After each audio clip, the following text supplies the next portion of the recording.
Okay, wait. हुआ है ना ये? ओके, ठीक है सर। तो फिर good evening to all of you. Company law या कॉरपोरेट लॉ जो भी बोलो, कंपनीज एक्ट 2013 इसी में डिस्कशन चल रहा है और कंपनी लॉ का क्लास भी है। तो ऐसे आज कंपनी लॉ में ऐसा क्या डिस्कस करने वाले हैं सर? आज कंपनी लॉ में डिस्कस करेंगे, इट्स लाइक क्या बोलते हैं इसको, अकाउंट्स ऑफ कंपनीज, ठीक है, कॉरपोरेट सोशल रिस्पॉन्सिबिलिटी। फिर आपका ऐसा कुछ इंपॉर्टेंट टॉपिक है जैसे कंपनी का अकाउंट्स के बारे में कंपनीज एक्ट क्या कहते हैं, मतलब अकाउंट्स के बारे में एक्ट क्या कहते हैं, मतलब स्पेशली फॉर कंपनीज। ओके, अगर कोई कंपनी है तो उसका अकाउंट्स को डिस्क्लोज के बारे में, उसके अकाउंट्स का प्रिपरेशंस के बारे में कंपनी लॉ ऐसा क्या बात करता है। फिर आपको ये बताना ज़रूरी है sir corporate social responsibilities exactly क्या होता है, ठीक है। फिर आपको ये भी बताना ज़रूरी है कि इंटरनल ऑडिट क्या होता है, उसके बारे में कंपनीज एक्ट क्या कहता है। तो ये सब कुछ इंपॉर्टेंट एरिया है जिसके बारे में मैं आज आप लोगों के साथ डिस्कस करूँगा। ऐसे बता दूं कि ये जो क्लास है CA, chartered accountancy and company secretaries दोनों का ये टॉपिक है, बट ये टॉपिक सीएमए का एग्जैक्टली नहीं है, ठीक है। तो जो लोग सीएमए का एग्जाम के लिए भी सोच रहे हो तो उनका जो है ये टॉपिक फाइनल लेवल में डिस्कस होता है, but today's topic is very important और सीएमए ऑल्सो, मतलब करियर रिलेटेड मतलब कॉन्सेप्ट के लिए ये बहुत इंपॉर्टेंट है। मतलब आज सीएमए के बारे में बात भी करेंगे, सीएमए का मतलब कुछ पावर एंड ऑथोरिटी है जो आज के टॉपिक में डिस्कशन होगा, बट इंटरमीडिएट लेवल में है नहीं, फाइनल लेवल में इसको डिस्कस किया जाता है। तो ये मैं बता दिया। ऐसे देखो सभी का लॉ मतलब अल्टीमेटली कॉर्पोरेट लॉ सभी को पढ़ना पड़ेगा, किसी का कुछ चीज इंटर में दिया है, फाइनल में दिया है, इससे थोड़ा बहुत चेंजेस है, it's normal, but corporate law is overall everything. तो ये मैंने मैसेज में भी बताया था तो फिर से एक बार मैंने बताया। तो ठीक है चलो sir, accounts of companies as well as internal audit, corporate social responsibility जैसे वाइटल पॉइंट में डिस्कस करते हैं। Nandini good evening. Good evening sir. Good evening, good evening. अच्छा सर एक सेकेंड होल्ड कर लो, एक सेकेंड होल्ड कर लो सर। एक पर्टिकुलर टॉपिक मुझे थोड़ा सा रेडी करना था, मैं भूल गया। एक सेकेंड, 2 मिनट लगेगा। कहाँ जाना है, डाउनलोड्स पे, फिर मुझे आपको क्या बताना चाहिए।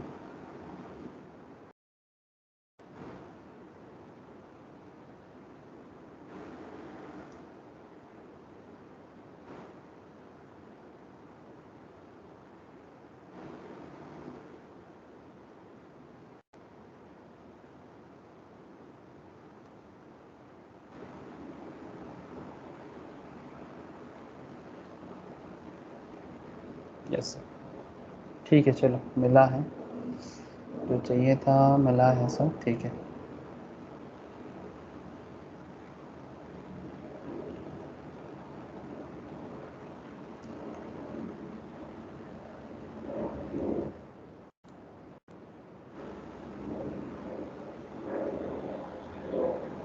स्क्रीन शेयर नहीं है ना? ओके, मैं स्क्रीन शेयर कर लेता हूँ।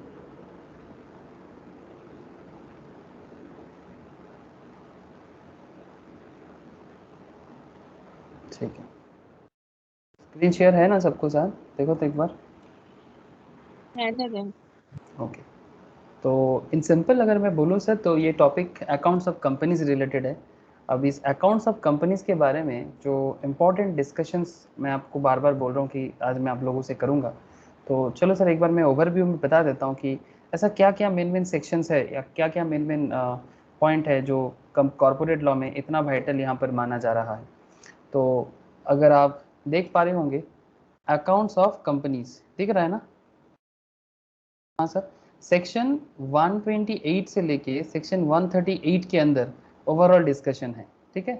128 से लेके 138 के बीच में। ऐसे एक इम्पॉर्टेंट फैक्ट क्या है, आप लोग अकाउंट्स के बारे में बहुत बार मैं आप लोगों को बताता रहता हूँ, स्पेशली एनुअल रिपोर्ट ओपन करके आपको मैं बताता हूँ कि किस तरह से कंपनी का PL, balance sheet, cash flow statements, हाँ सर, जिसको हम लोग फाइनेंशियल स्टेटमेंट्स भी बोलते हैं, तो किस तरह से हम लोग उसका डिस्कशन रियल लाइफ में देखते हैं। स्पेशली जो लोग स्टॉक मार्केट का क्लास भी करते हैं या स्टॉक मार्केट में इन्वेस्टमेंट भी करते हैं, दे ऑल्सो नो कि किस तरह से हम लोग कंपनी का अकाउंट्स वगैरह को रीड करते हैं। और साथ में सर आप लोग अकाउंट्स करते भी हो, ठीक है, मैम के पास आप लोग पढ़ते भी हो अकाउंट्स के बारे में, पीएल के बारे में, बैलेंस शीट के बारे में आप लोग कैलकुलेट करते हो, सम्स करते हो, प्रोजेक्ट करते हो, तो यू नो दिस थिंग्स कि ये अकाउंट्स है क्या। बट डिस्कशन एरिया क्या है कि ये जो अकाउंट्स ऑफ कंपनीज, ठीक है, इसके बारे में कॉर्पोरेट लॉ के अंदर क्या कहा गया है, दैट इज द एरिया मतलब ऑफ डिस्कशन।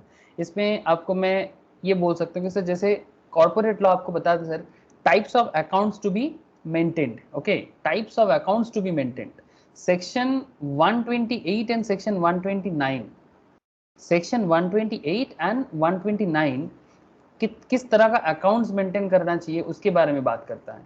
उसके अंदर जैसे कि बुक्स ऑफ अकाउंट्स, ठीक है, जो बहुत वाइटल है ना सर, कॉमर्स जब से आप लोग पढ़ना चालू किए हो, अकाउंट्स के बिना तो आप कॉमर्स के बारे में सोच भी नहीं सकते। तो एग्जैक्टली क्योंकि आप अकाउंट्स के बिना कॉमर्स के बारे में नहीं सोच सकते, तो आप समझ सकते हो कि बुक्स ऑफ अकाउंट्स कितना वाइटल होगा अकाउंट्स मतलब बिजनेस के लिए, स्पेशली कंपनीज के लिए। हर एक बिजनेस के लिए अकाउंट्स इंपॉर्टेंट है, बट कंपनीज के लिए तो और ज्यादा इंपॉर्टेंट है। क्यों? बिकॉज कंपनीज में शेयर होल्डर्स होते हैं, बहुत सारा लोगों का इंटरेस्ट होते हैं उसके अंदर, स्पेशली स्टॉक मार्केट लिस्टेड हो तो और ज्यादा, बिकॉज वो पब्लिक के पैसे से चलता है, ढेर सारा लोग उसमें पैसा डालते हैं। अगर वो प्राइवेट कंपनी हो तो उसमें भी ऑलमोस्ट 200 के आसपास शेयर होल्डर होता है, मतलब मैक्सिमम, मिनिमम तो आप लोग जानते ही हो। तो इसके बारे में कंपनी लॉ बहुत ही डिटेल्स में कुछ बोला है। Relevant books and papers, books of accounts के साथ और क्या रेलिवेंट बुक्स एंड पेपर्स के बारे में कंपनीज एक्ट बोलता है।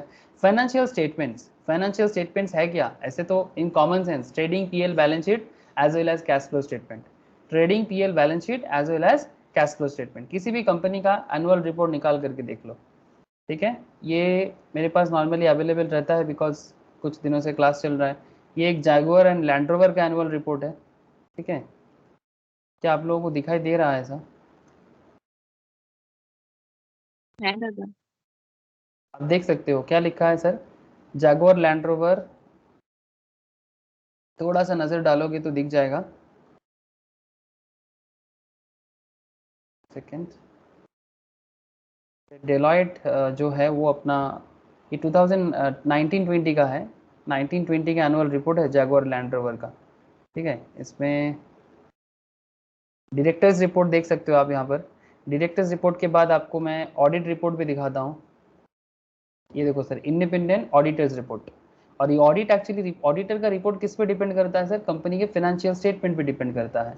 और ये जो फाइनेंशियल स्टेटमेंट है आप लोगों को दिखाई दे रहा है ना सर, ये फाइनेंशियल स्टेटमेंट जो है आप यहाँ चेक कर सकते हो, independent auditors report and now just a second, इसके नीचे ही होगा कंपनी का फाइनेंशियल स्टेटमेंट, कंपनी का फाइनेंशियल स्टेटमेंट। अभी ऑडिटर रिपोर्ट में थोड़ा ज़्यादा जा रहा है, एक सेकेंड, क्या हो गया,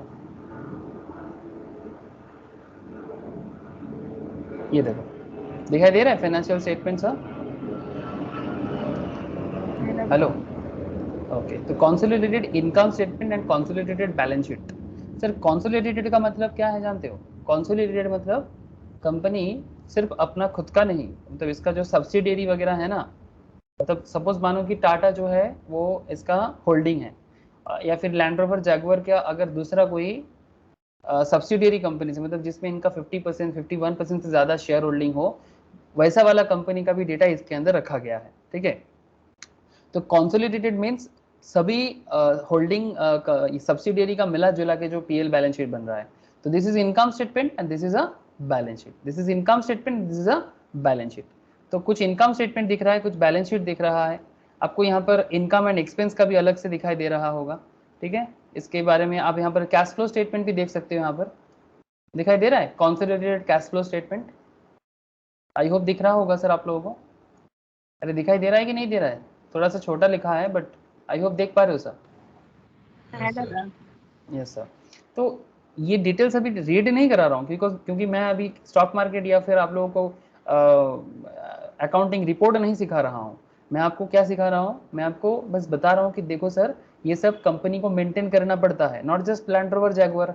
अब अदानी का रिपोर्ट चेक कर लो, अब अदानी का रिपोर्ट चेक कर लो, अदानी के डिटेल्स में जाओगे तो आपको अदानी का भी दिखेगा। ये देखो sir, notes to stand alone financial statement. Stand alone का मतलब क्या होता है बोलो तो, स्टैंड अलोन मतलब विदाउट एनी सब्सिडियरी, कंपनी का जो सब्सिडियरी वगैरह है उनका छोड़ के, ठीक है, मतलब सिर्फ और सिर्फ उसी पर्टिकुलर ऑर्गेनाइजेशंस का, उसका जो सब्सिडियरीज वगैरह है उनको यहाँ पर इंक्लूड नहीं किया गया। मतलब ये जो भी पीएल बैलेंस शीट यहाँ पर बना हुआ है, देखो सर इतना बड़ा बड़ा रिपोर्ट बनाना पड़ता है कंपनी को, ठीक है। तो जो भी कंपनी ने अपने बिजनेस के में फाइनेंशियल रिकॉर्ड किया है, कंपनी ने अपना जो भी पीएल बैलेंस शीट, ठीक है, जो भी डिटेल्स यहाँ पर बना के रखा है, वो सारा का सारा डिटेल्स कंपनी को देना पड़ता है। और वो सब डिटेल्स एकदम क्लियर कट शो करना पड़ता है, फेयर व्यू मतलब ट्रू एंड फेयर व्यू भी शो करना पड़ता है। मतलब जो भी रहेगा सब कुछ एकदम प्रॉपर रहेगा और एकदम सही रहेगा, ये भी मतलब एश्योर करना जरूरी होता है कंपनी को अपने अकाउंट्स में। तो सर मेरा कहने का मतलब बहुत सिंपल है, मैं बस आपको इतना कहना चाहता हूँ कि चाहे वो अदानी हो, जैसे ये आपको दिखाई देगा शायद मोस्ट प्रोबेबली, ये अदानी का कैश फ्लो स्टेटमेंट है, ठीक है। ये अदानी का कैश फ्लो ही चल रहा है। This is a balance sheet, PL, and now you can see a balance sheet. तो चाहे बैलेंस शीट हो, पीएल हो, कैश फ्लो स्टेटमेंट्स हो, these all are what, these all are company का फाइनेंशियल स्टेटमेंट्स, ओके ना sir. तो अगर आप फाइनेंशियल स्टेटमेंट्स के बारे में जानते हो, but now this financial statements के बारे में कंपनी लॉ के अंदर क्या कहा गया है, वही तो डिस्कशन पॉइंट है, ठीक है। तो सेक्शन 128, 129 एंड उसके साथ साथ हमें और भी एक चीज जरूरी जानना है सर, कि sir reopening and recasting of accounts on courts और ट्राइब्यूनल्स ऑर्डर, अगर ट्राइब्यूनल या ट्रिब्यूनल इन्होंने भी कुछ बोल दिया सेक्शन 130 के अंदर, तो फिर किस तरह से इसको रीओपन या रिकास्टिंग किया जाता है। Voluntary revisions of accounts, section 131, constitution of NFRA, National Financial Reporting Authority, and power of central government to prescribe accounting standards, section 132 and 133 के अंदर कहा गया है financial statement board report, financial statements and board report, ठीक है, board का report होता है 134 के अंदर कहा गया है। कॉर्पोरेट सोशल रिस्पॉन्सिबिलिटीज क्या है कंपनी का, section 135, this is also based on company का accounts. Right of member and filing of financial statement with register, right of members and filing of financial statement, ये जो फाइनेंशियल स्टेटमेंट आप देख पा रहे हैं ना सर, ये जो भी मैं आपको फाइनेंशियल स्टेटमेंट रिकॉर्ड, चाहे वो जैगुआर का देखो, लैंड रोवर का देखो, या फिर साथ में आप अदानी का भी देखो, ठीक है, ये फाइनेंशियल रिकॉर्ड जो भी कंपनी आपको शो करता है, मेंबर्स को शो करता है, या फिर मार्केट में इसको निकालते हैं, अपने वेबसाइट के अंदर इसको डाल के रखता है, ये सारे के सारे डेटा रजिस्टर के पास फाइल करना जरूरी है। सेक्शन 136 एंड 137 इसके बारे में बात करता है।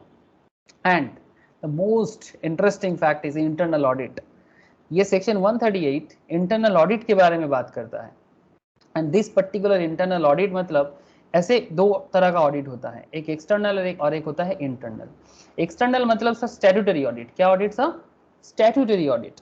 ऐसे आप लोग देखते होंगे सर कि कंपनी अपने बिजनेस में जो भी फाइनेंशियल रिकॉर्ड सबमिट करता है उसको ऑडिट करवाना मैंडेटरी है, किससे, ऑब्वियसली प्रैक्टिसिंग चार्टर्ड अकाउंटेंट से, जिनके पास ऑडिट करने का ऑथोरिटी है, ठीक है। इवन अगर आप इस पर्टिकुलर अदानी का रिपोर्ट ही देख लो, अगर आप अदानी का रिपोर्ट ही देख लो, दिस इज अदानी का report and this is Jaguar land rover का रिपोर्ट, चाहे आप अदानी देखो, जैगुआर देखो, जो भी कंपनी, रिलायंस देखो, ये जो ऑडिट के बारे में देखो यहाँ पर लिखा हुआ होगा, ये देखो, the company notes for integral part of the standard financial statement as per the report of event date for Deloitte Haskins and Sells LLP, मतलब ऑडिटर्स जो है कार्तिक या रावल, ठीक है, ये इसको ऑडिट किया है, ठीक है, किसके बिहाफ में, ऑब्वियसली फार्म जो है वो है डेलॉयट।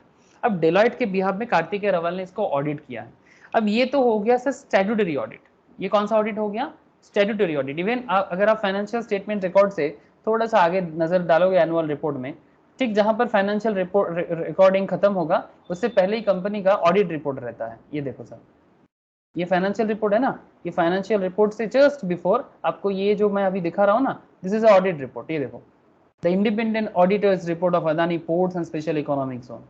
तो इसका मतलब है ये जो ऑडिट के बारे में बात मैं यहाँ कर रहा हूँ, this is a statutory audit, जो फाइनेंशियल लेवल पे स्पेशली जो चार्टर्ड अकाउंटेंट इन प्रैक्टिस होते हैं वही करते हैं, और जो मैंडेटरी ऑडिट भी है, ठीक है। मतलब जब भी हम लोग ऑडिट के बारे में बात करते हैं ये वाला कॉन्सेप्ट हमारे दिमाग में छप जाते हैं, but there is another type of audit जो आजकल मैंडेटरी भी करके रखा है बहुत सारे ऑर्गेनाइजेशंस के लिए, और उसका डेटा भी मैं आपको बोलूंगा। Even internal audit, not just chartered accountant, even cost accountant के पास भी पावर है, मतलब उनको भी बहुत ज्यादा आजकल, तो इसीलिए मतलब सीएमए का इतना ज्यादा रोल प्लेइंग बढ़ गया है बिकॉज ऑफ इंटरनल ऑडिट।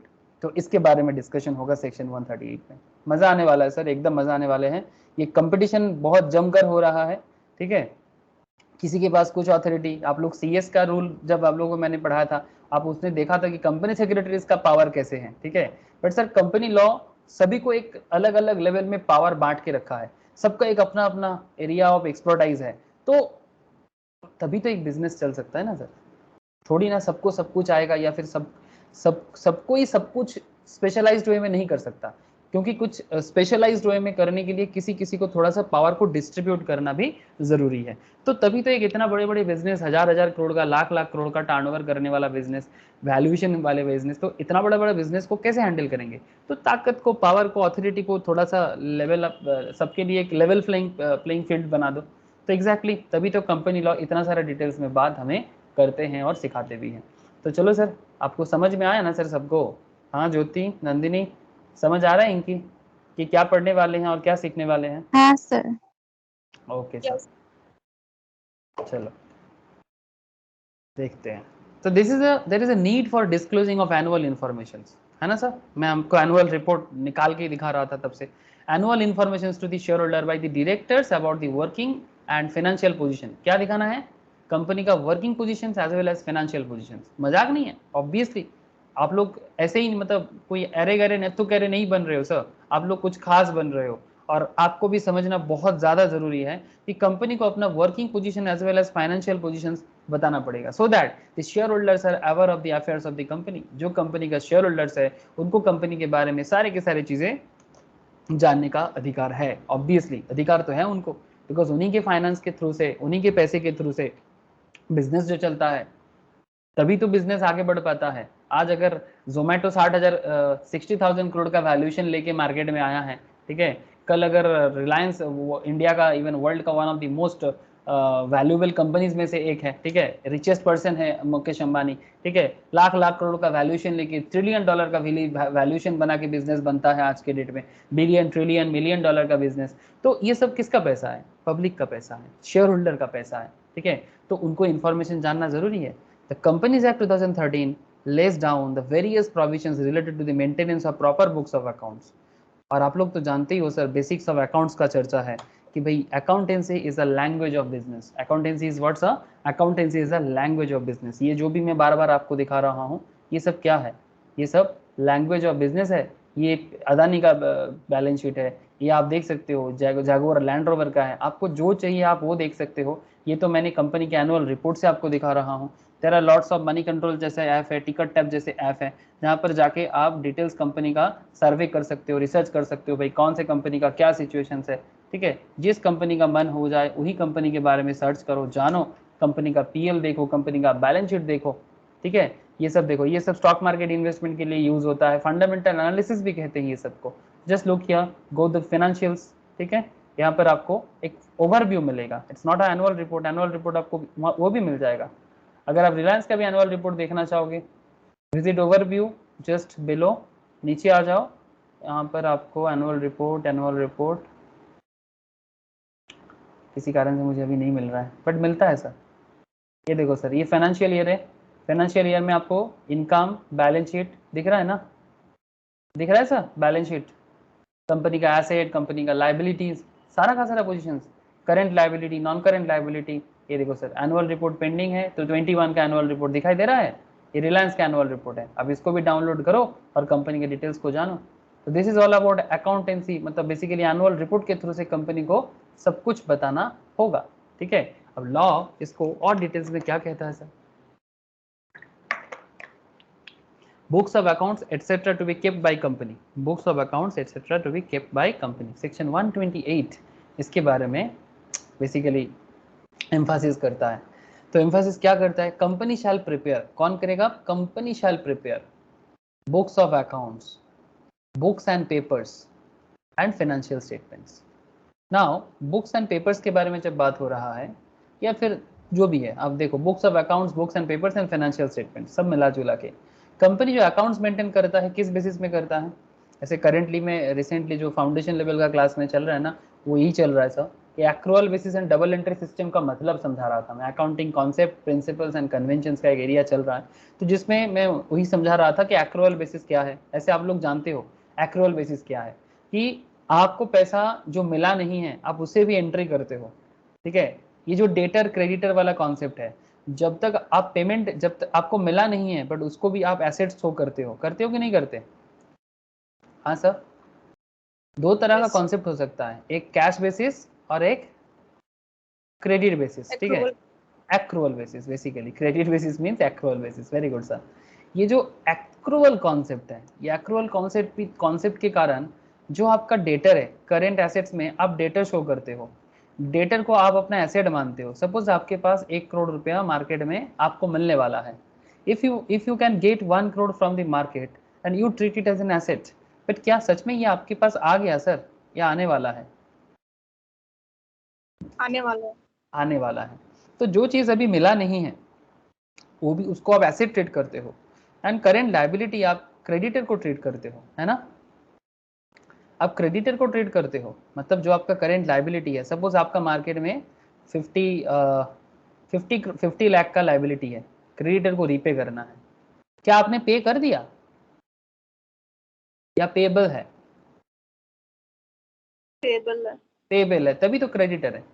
तो ये जो फीलिंग है, आ रहा है ना आपको, ये एक्रोल के कारण आ रहा है। कैश में क्या होता है कि जब पेमेंट होगा तब होगा, जब पेमेंट मिलेगा तब होगा, बट हमारे यहाँ पर जो कंपनी अकाउंट्स मेंटेन होता है वो एक्रोल बेसिस में होता है, और कंपनी लॉ भी आपको एक्रोल बेसिस मेंटेन करने के लिए ही बताते हैं। सर कैसे पता चलेगा? सर आप किसी भी कंपनी का बैलेंस शीट में जाओ, ठीक है, आपको देखो दिखाई दे देगा, बैलेंस शीट में जाओ, पीएल में जाओ, आपको पेबल कॉन्सेप्ट बहुत दिखेगा। लुक हियर, ये मैंने, अच्छा चलो मैं आपको रिलायंस से दिखा देता हूँ एक बार, यहाँ से देखो। अच्छा नहीं, यहाँ पर तो सिर्फ लाइबिलिटीज शो कर रहा है। अगर मैं आपको आइटम शो करूँ, आइटम के हिसाब से अगर दिखाऊं, तो आपको यहाँ पर फाइनेंशियल एसेट्स के अंदर करेंट एसेट्स, ट्रेड रिसीवेबल्स दिख रहा है, देखो तो ये अदानी का है, ट्रेड रिसीवेबल्स दिखाई दे रहा है sir?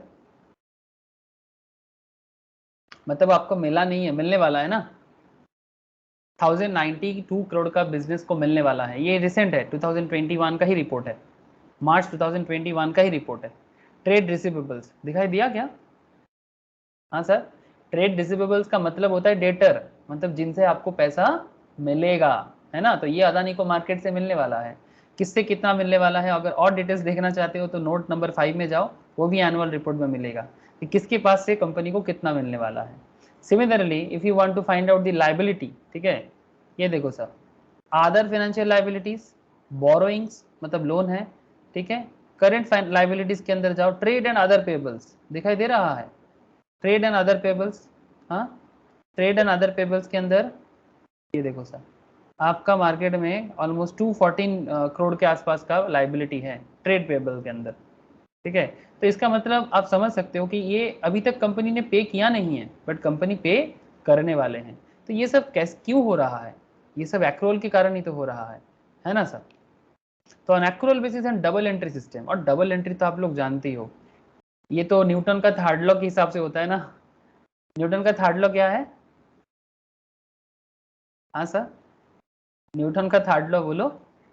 Every action has its opposite and equal reaction. Reaction, exactly, every debit always have equal credit and every credit always have equal debit. होता है कि नहीं होता? सपोज आपने बिजनेस में कैश लेके आ रहे हो, तो आप जब कैश अकाउंट को डेबिट करते हो, सिमिलर टाइम पे आप अपने बिजनेस में कैपिटल डाल रहे हो, तो आपका कैपिटल अकाउंट को भी आपको क्रेडिट करना पड़ता है ना?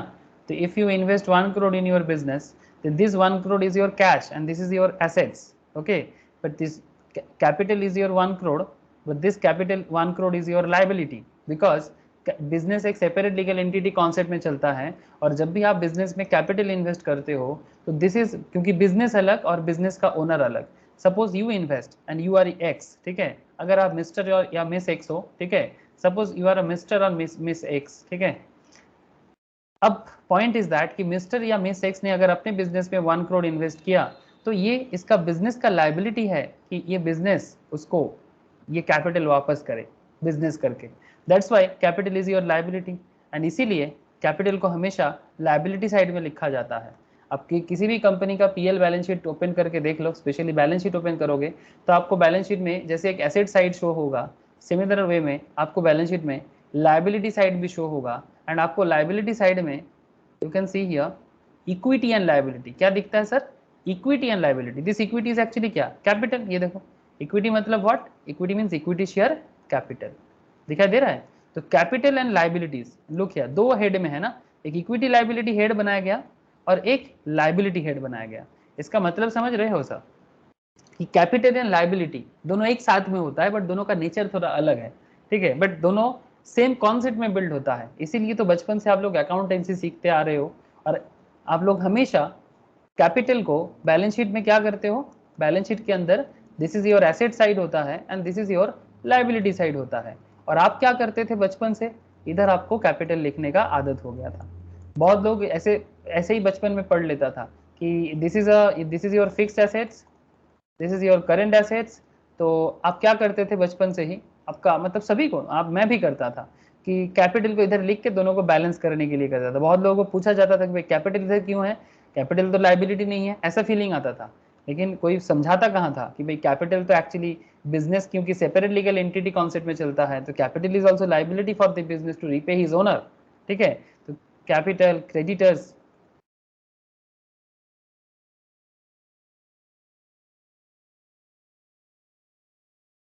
कैपिटल, क्रेडिटर्स, ये सब आपका लायबिलिटी है ना। तो मेरा कहने का मतलब बहुत ही सिंपल है सर, कि ये जो बिजनेस है, ये जो एक्रूअल कॉन्सेप्ट यहाँ पर मेंटेन होता है, या जो डबल एंट्री सिस्टम मेंटेन होता है, कि आप बिजनेस में कैश लाते हो और उसके बेसिस में आपका कैपिटल भी जनरेट होता है।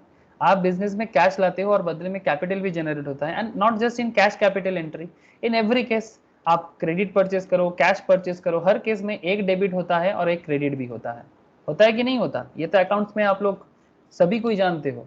तो ये जो डबल एंट्री सिस्टम है ना, डबल एंट्री बुक कीपिंग भी इसको कहा जाता है, ये कॉन्सेप्ट के बारे में भी कहा गया है कंपनी लॉ के अंदर, कि भाई आपको कंपनी का अकाउंट्स मेंटेन करना है तो ऑन एक्रूअल बेसिस में करो and double entry system of accounting से करो। तो ये भी कंपनी लॉ हमें सिखाते हैं। Keep at it registered office and other places, मतलब बुक्स ऑफ अकाउंट्स को रजिस्टर्ड ऑफिस में रखो and other places in India as the board of directors में डिसाइड, ठीक है। वो रजिस्टर्ड ऑफिस में भी रख सकता है, अदर प्लेसेस में रख सकता है, अगर बोर्ड ऑफ डायरेक्टर डिसाइड करता है तो। गुड इवनिंग जो ये प्रिया,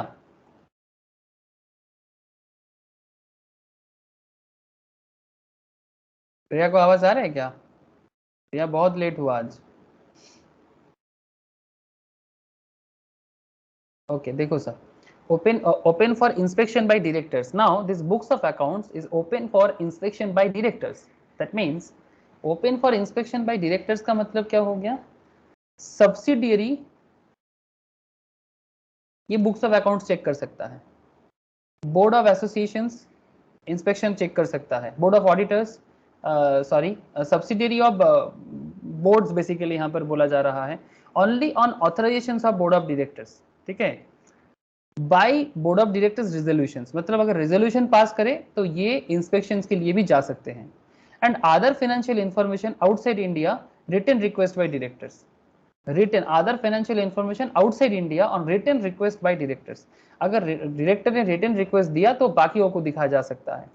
और इंपॉर्टेंटली ये जो अकाउंट्स मेंटेन होता है, चाहे पीएल हो, बैलेंस शीट हो, कैश फ्लो स्टेटमेंट्स हो, इसको 8 साल तक प्रिजर्व करने का रूल्स है सर। क्या है सर, 8 साल तक प्रिजर्व करने का रूल्स है, समझ रहे हो सर, इंपॉर्टेंट पॉइंट है ना। मतलब ये जो अकाउंट्स बनाया जाता है, इस अकाउंट्स को 8 साल तक, 8 इयर्स तक आप इसको प्रिजर्व करोगे, समझ में आ रहा है सर। Hello Yes, sir.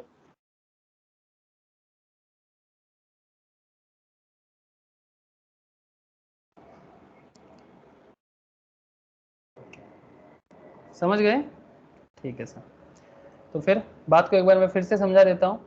ये जो अकाउंट्स हम लोगों ने बनाया, open for inspection by directors, subsidiary board of, मतलब basically books of accounts inspections only on authorizations of by BOD, BOD board of directors के रेजोल्यूशंस पे बुक्स ऑफ अकाउंट्स इंस्पेक्शन किया जा सकता है। And other financial information outside India on written request by director. Sir अगर compliance करने में फेलियरिटी आता है, फेलियर इन कंप्लायंस, ठीक है, विद इम्प्रिजन, अच्छा मतलब क्या पेनल्टी क्या लग जाता है, याद रखिए सर बहुत ही इंपॉर्टेंट है। फाइन लग सकता है 50,000 से लेके 5 लाख तक, अगर कंपनी ये सब बातें प्रॉपरली मेंटेन नहीं करता है तो। ठीक है, यही सब कंप्लायंस का काम सीएस को करना पड़ता है। सीएस का ये रिस्पॉन्सिबिलिटीज बहुत है सर, कि कंपनी को जो भी करना पड़ेगा ये सारा का सारा डिटेल्स मेंटेन करने का काम ज्यादातर केस में सीएस को ही सौंपा जाता है, तभी तो सेक्रेटरी कहलाते हैं। ठीक है, सेक्रेटरी का रिस्पॉन्सिबिलिटीज है कि वो हर एक चीज को प्रॉपर वे में मेंटेन करे। ठीक है, कंपनी में जो चार्टर्ड अकाउंटेंट इन प्रैक्टिस है वो तो कंपनी में चार्टर्ड मतलब अकाउंट्स को मेंटेन कर रहा है, सीए में भी हो सकता है अकाउंट्स मेंटेन करने के लिए। बट सर इसका नॉर्मली देखा जाता है, ऐसे मैं आपको बता रहा हूँ कि किसका क्या रिस्पॉन्सिबिलिटीज है, अभी आपको पता चल जाएगा। 50,000 से लेके 5 लाख तक का फाइन, या फिर दोनों हो सकता है, या both, with imprisonment for a term में एक्सटेंड टू 1 ईयर, 1 साल तक आपको जेल हो सकता है सर। समझ में आया? हेलो, समझ में आ रहा है? Accounts, books of accounts of companies, है ना तो। ठीक है, ये था books of accounts etcetera to be kept by company, section 128। ठीक है, ओके। तो अब चलो फटाफट देख लेते हैं सर जनरल रिक्वायरमेंट क्या है। Every company shall prepare books of accounts and other relevant books and records and financial statements for every financial year. हर साल का तो आपका अकाउंट्स मेंटेन करना पड़ेगा ना, तभी तो अकाउंटेंट का इतना बोलबाला है। बिकॉज इनके इन्फॉर्मेशन के बिना अकाउंटेंट अगर अकाउंट्स प्रॉपरली नहीं मेंटेन करता तो लोगों को बिजनेस के बारे में पता कैसे चलेगा। This books of account should give true and fair view. ये जो बुक्स ऑफ अकाउंट्स होगा ये ट्रू एंड फेयर व्यू होना चाहिए state of the affairs of the company including that of its branch office and explain the transactions effect both at the registered office and it's branches. Company की registered head office हो या branch office में हो, जो भी details maintain किया जा रहा है सारा का सारा क्लियर कट होना चाहिए। Books of account must be kept on accrual basis and according to the double entry system of book keeping. हम लोग अभी चर्चा कर चुके हैं sir accrual and double entry system of accounting, आप लोग जानते हो, मुझे इसमें और ऐसा कुछ बताना नहीं चाहिए। ठीक है, अच्छा एक बात यहाँ पर बता दो sir, books of accounts is defined in section 2 subsection 13 includes record maintain in respect of all sums of money received and expanded by the company, जो भी खर्चा और रिसीव जो भी कंपनी कर रहा है, and matters in relation to which receipts and expenditure takes place, all sales purchase of goods and services by the company, the assets and liabilities of the company, मतलब बैलेंस शीट का data check करो, purchase sales के लिए PL check करो। ठीक है, assets the items of cost as may be prescribe, अगर company का कॉस्ट तो रहेगा ना, हर बिजनेस स्पेशली मैन्युफैक्चरिंग एंटिटी का कॉस्ट तो रहता ही है, सर्विस इंडस्ट्रीज का भी कॉस्ट रहता है। Item of cost as may be prescribed under section 149, कौन करता है सर कॉस्ट का डिटेल्स? आइटम ऑफ कॉस्ट के बारे में कौन बताएगा? ऑब्वियसली सीएमए बताएगा, तो that's why cost audit of the companies act. इसीलिए मैंने सीएमए वाले को बोला था कि सर ऐसे तो ये इंटर में नहीं है आप लोगों का सेक्शंस वगैरह, लेकिन सीएमए को मैंने इसीलिए स्पेशली बोला था कि आप लोग हो सके तो क्लास ज्वाइन करना, तो कोई कोई किया है आई नो। ठीक है, the items of cost as may be prescribed under section 148 cost audit of the companies act 2013 in the case of company which belongs to any class of company specified under that section. Okay, तो I hope you understand sir कि किसका क्या role playing हो रहा है, ये सारा का सारा अकाउंट्स में मेंटेन करने का जरूरत है। Book and paper and book और paper as defined in section 2 subsection 12 included books of account, deeds, voucher, writing, documents, minutes, register maintained on paper और इलेक्ट्रॉनिक फॉर्म, पेपर में हो सके हो, इलेक्ट्रॉनिक फॉर्म में हो, आपको करना पड़ेगा। ठीक है sir, place of keeping books of account, sir ये तो बोला ना, रजिस्टर्ड ऑफिस में, या फिर अगर बोर्ड ऑफ डायरेक्टर चाहे तो किसी भी शहर में रख सकता है, उसमें कोई प्रॉब्लम नहीं है। Board the company shall within 7 days thereof file with the register a notice in writing in AOC 5 giving full address of that place। जहां पर भी बुक्स ऑफ अकाउंट्स रखा जाएगा, ठीक है, जहां पर भी बुक्स ऑफ अकाउंट्स रखा जाएगा उसका डिटेल्स रजिस्टर को नोटिस देके बताना पड़ेगा 7 दिन के अंदर। ठीक है, ये बात ध्यान रखिए। Sir maintenance of books of account in electronic form, क्या इलेक्ट्रॉनिक वे में करना जरूरी है? सर देख लो, a company has an option of keeping books of accounts or other relevant papers in electronic mode as per rule 3 of the company's rule 2014. Rule 3 says lays down the manner of books of accounts to be kept in electronic mode। आजकल तो आप लोग जानती हो software के through से accounts maintain होता है। There are various kinds of software जो बहुत पॉपुलर हुआ है, नाम तो सुने होंगे सर, टैली के बारे में तो आप लोग बचपन से सुनते बड़े हो गए हो। एसएपी आज के डेट में मॉडर्न अकाउंटिंग सॉफ्टवेयर है, even CMA as well as C institute भी आजकल एसएपी का ट्रेनिंग दे रहा है, जानते हो सर? एसएपी एक सॉफ्टवेयर है जिसका ट्रेनिंग आजकल स्टूडेंट्स को दिया जा रहा है ताकि वो कंपनी में जाके इलेक्ट्रॉनिक वे में अकाउंट्स मेंटेन कर सके। नाम सुने हो कि नहीं सुने हो सर? हाँ सर। पहला था। एग्जैक्टली, एसएपी, सैप, सैप बोला जाता है, एक सॉफ्टवेयर कंपनी है। सिर्फ अकाउंटिंग सॉफ्टवेयर नहीं बनाते सर ये, ठीक है, ये ऐसे जर्मन बेस्ड कंपनी है SAP. Accounting software as well as material software, engineers के लिए सॉफ्टवेयर्स, बहुत सारे सॉफ्टवेयर्स बनाते हैं। नॉर्मली अकाउंट्स मतलब आप लोगों के लिए सीए में वाले के लिए ज्यादातर केस में फीको मॉड्यूल करवाया जाता है। क्या module sir? FICO. FICO means finance and controlling बोल के एक कॉन्सेप्ट होता है, एसएपी फीको बोलते हैं। सही बोल रहा हूँ ना सर मैं?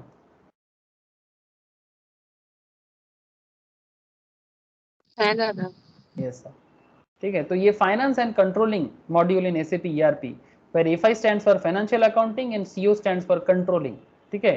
SAP FICO module is very important आज के डेट में। किसी भी chartered student, CMA student as well as any commerce students जिनको अकाउंट्स एंड कॉस्ट का काम करना होता है, कॉस्ट अकाउंटिंग मेंटेन करना होता है, वो हर कोई आज के डेट में सॉफ्टवेयर के केस में एसएपी जरूर सीखते हैं। और आजकल तो सर सीएमए इंस्टीट्यूट तो इसमें बहुत चेंजेस लाया, स्पेशली रिसेंट ट्रेंड में बहुत जबरदस्त चेंजेस लाया। सीए इंस्टीट्यूट का तो है ही, वो लोग भी सिखाते हैं अपने हिसाब से बहुत सारा, वो भी डेवलपमेंट कर रहा है। ऐसे audit softwares, income tax software, ये सब तो था ही, बट ये एसएपी, टैली तो पहले भी था, अभी भी चल रहा है, बट ये एसएपी एक new, specially for big companies, SAP एक बहुत इंपॉर्टेंट है। एसएपी का कुछ खासियत होता है, अगर आपका प्रॉपर अकाउंट्स नहीं है ना, आप एसएपी मतलब चला भी नहीं सकते मतलब जर्नल एंट्रीज गलत होगा तो एसएपी काम नहीं करता है। मतलब अगर आपका जर्नल में वीकनेस है, अगर आपको जर्नल लेजर आप प्रॉपर, स्पेशली जर्नल एंट्रीज, अगर आपका एंट्री गलत होगा तो एसीपी में आप ना सामने आगे नहीं जा सकते।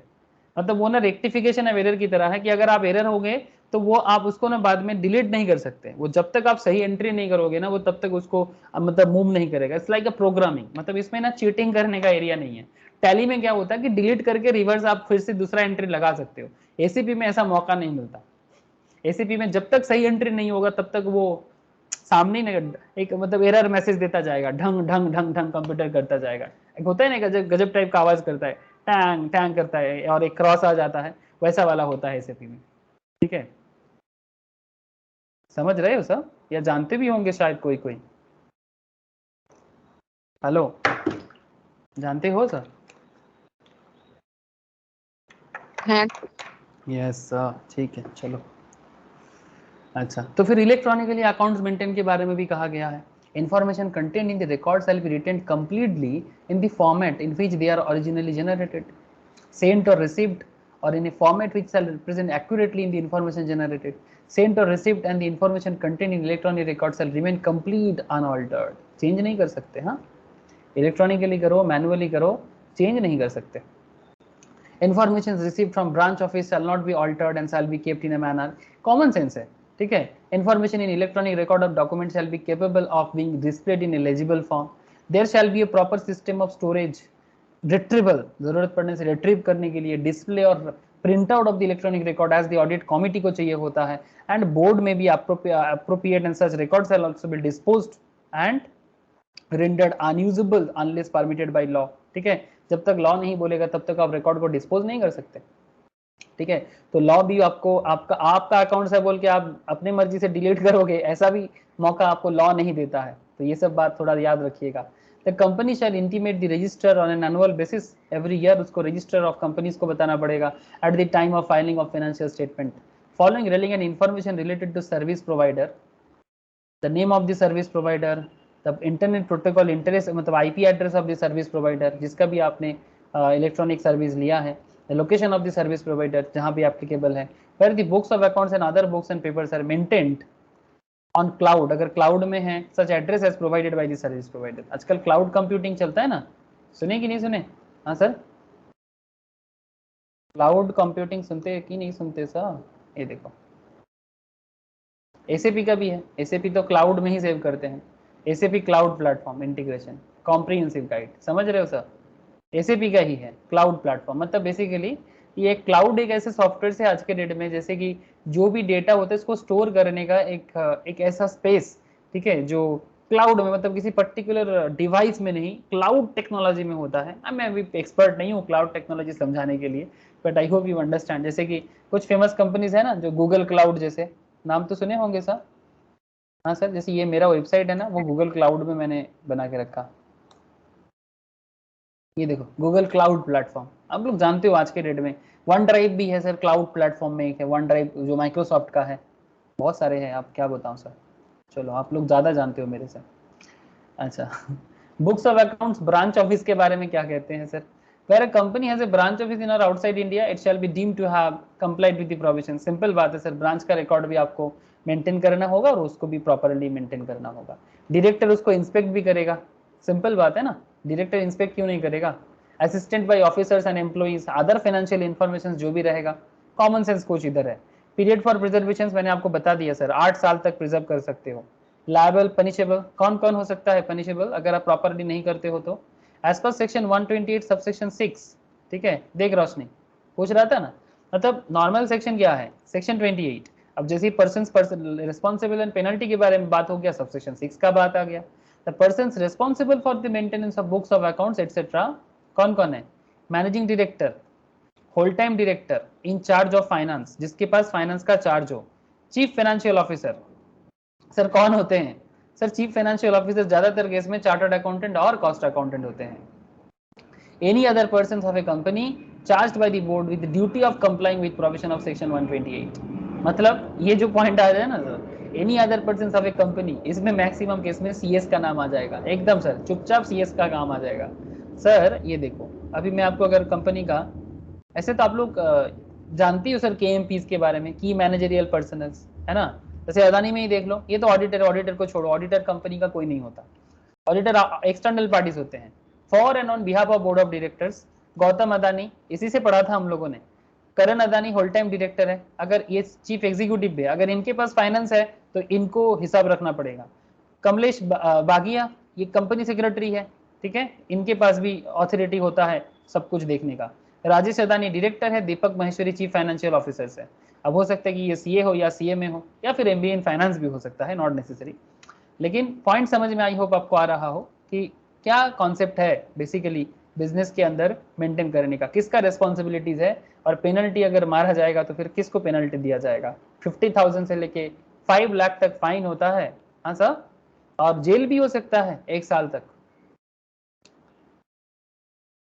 imprisonment for a term which may extend to 1 year और fine which shall not be less than 50,000 rupees, but जो फाइन है वो 5 लाख तक जा सकता है, या जेल और फाइन दोनों हो सकता है।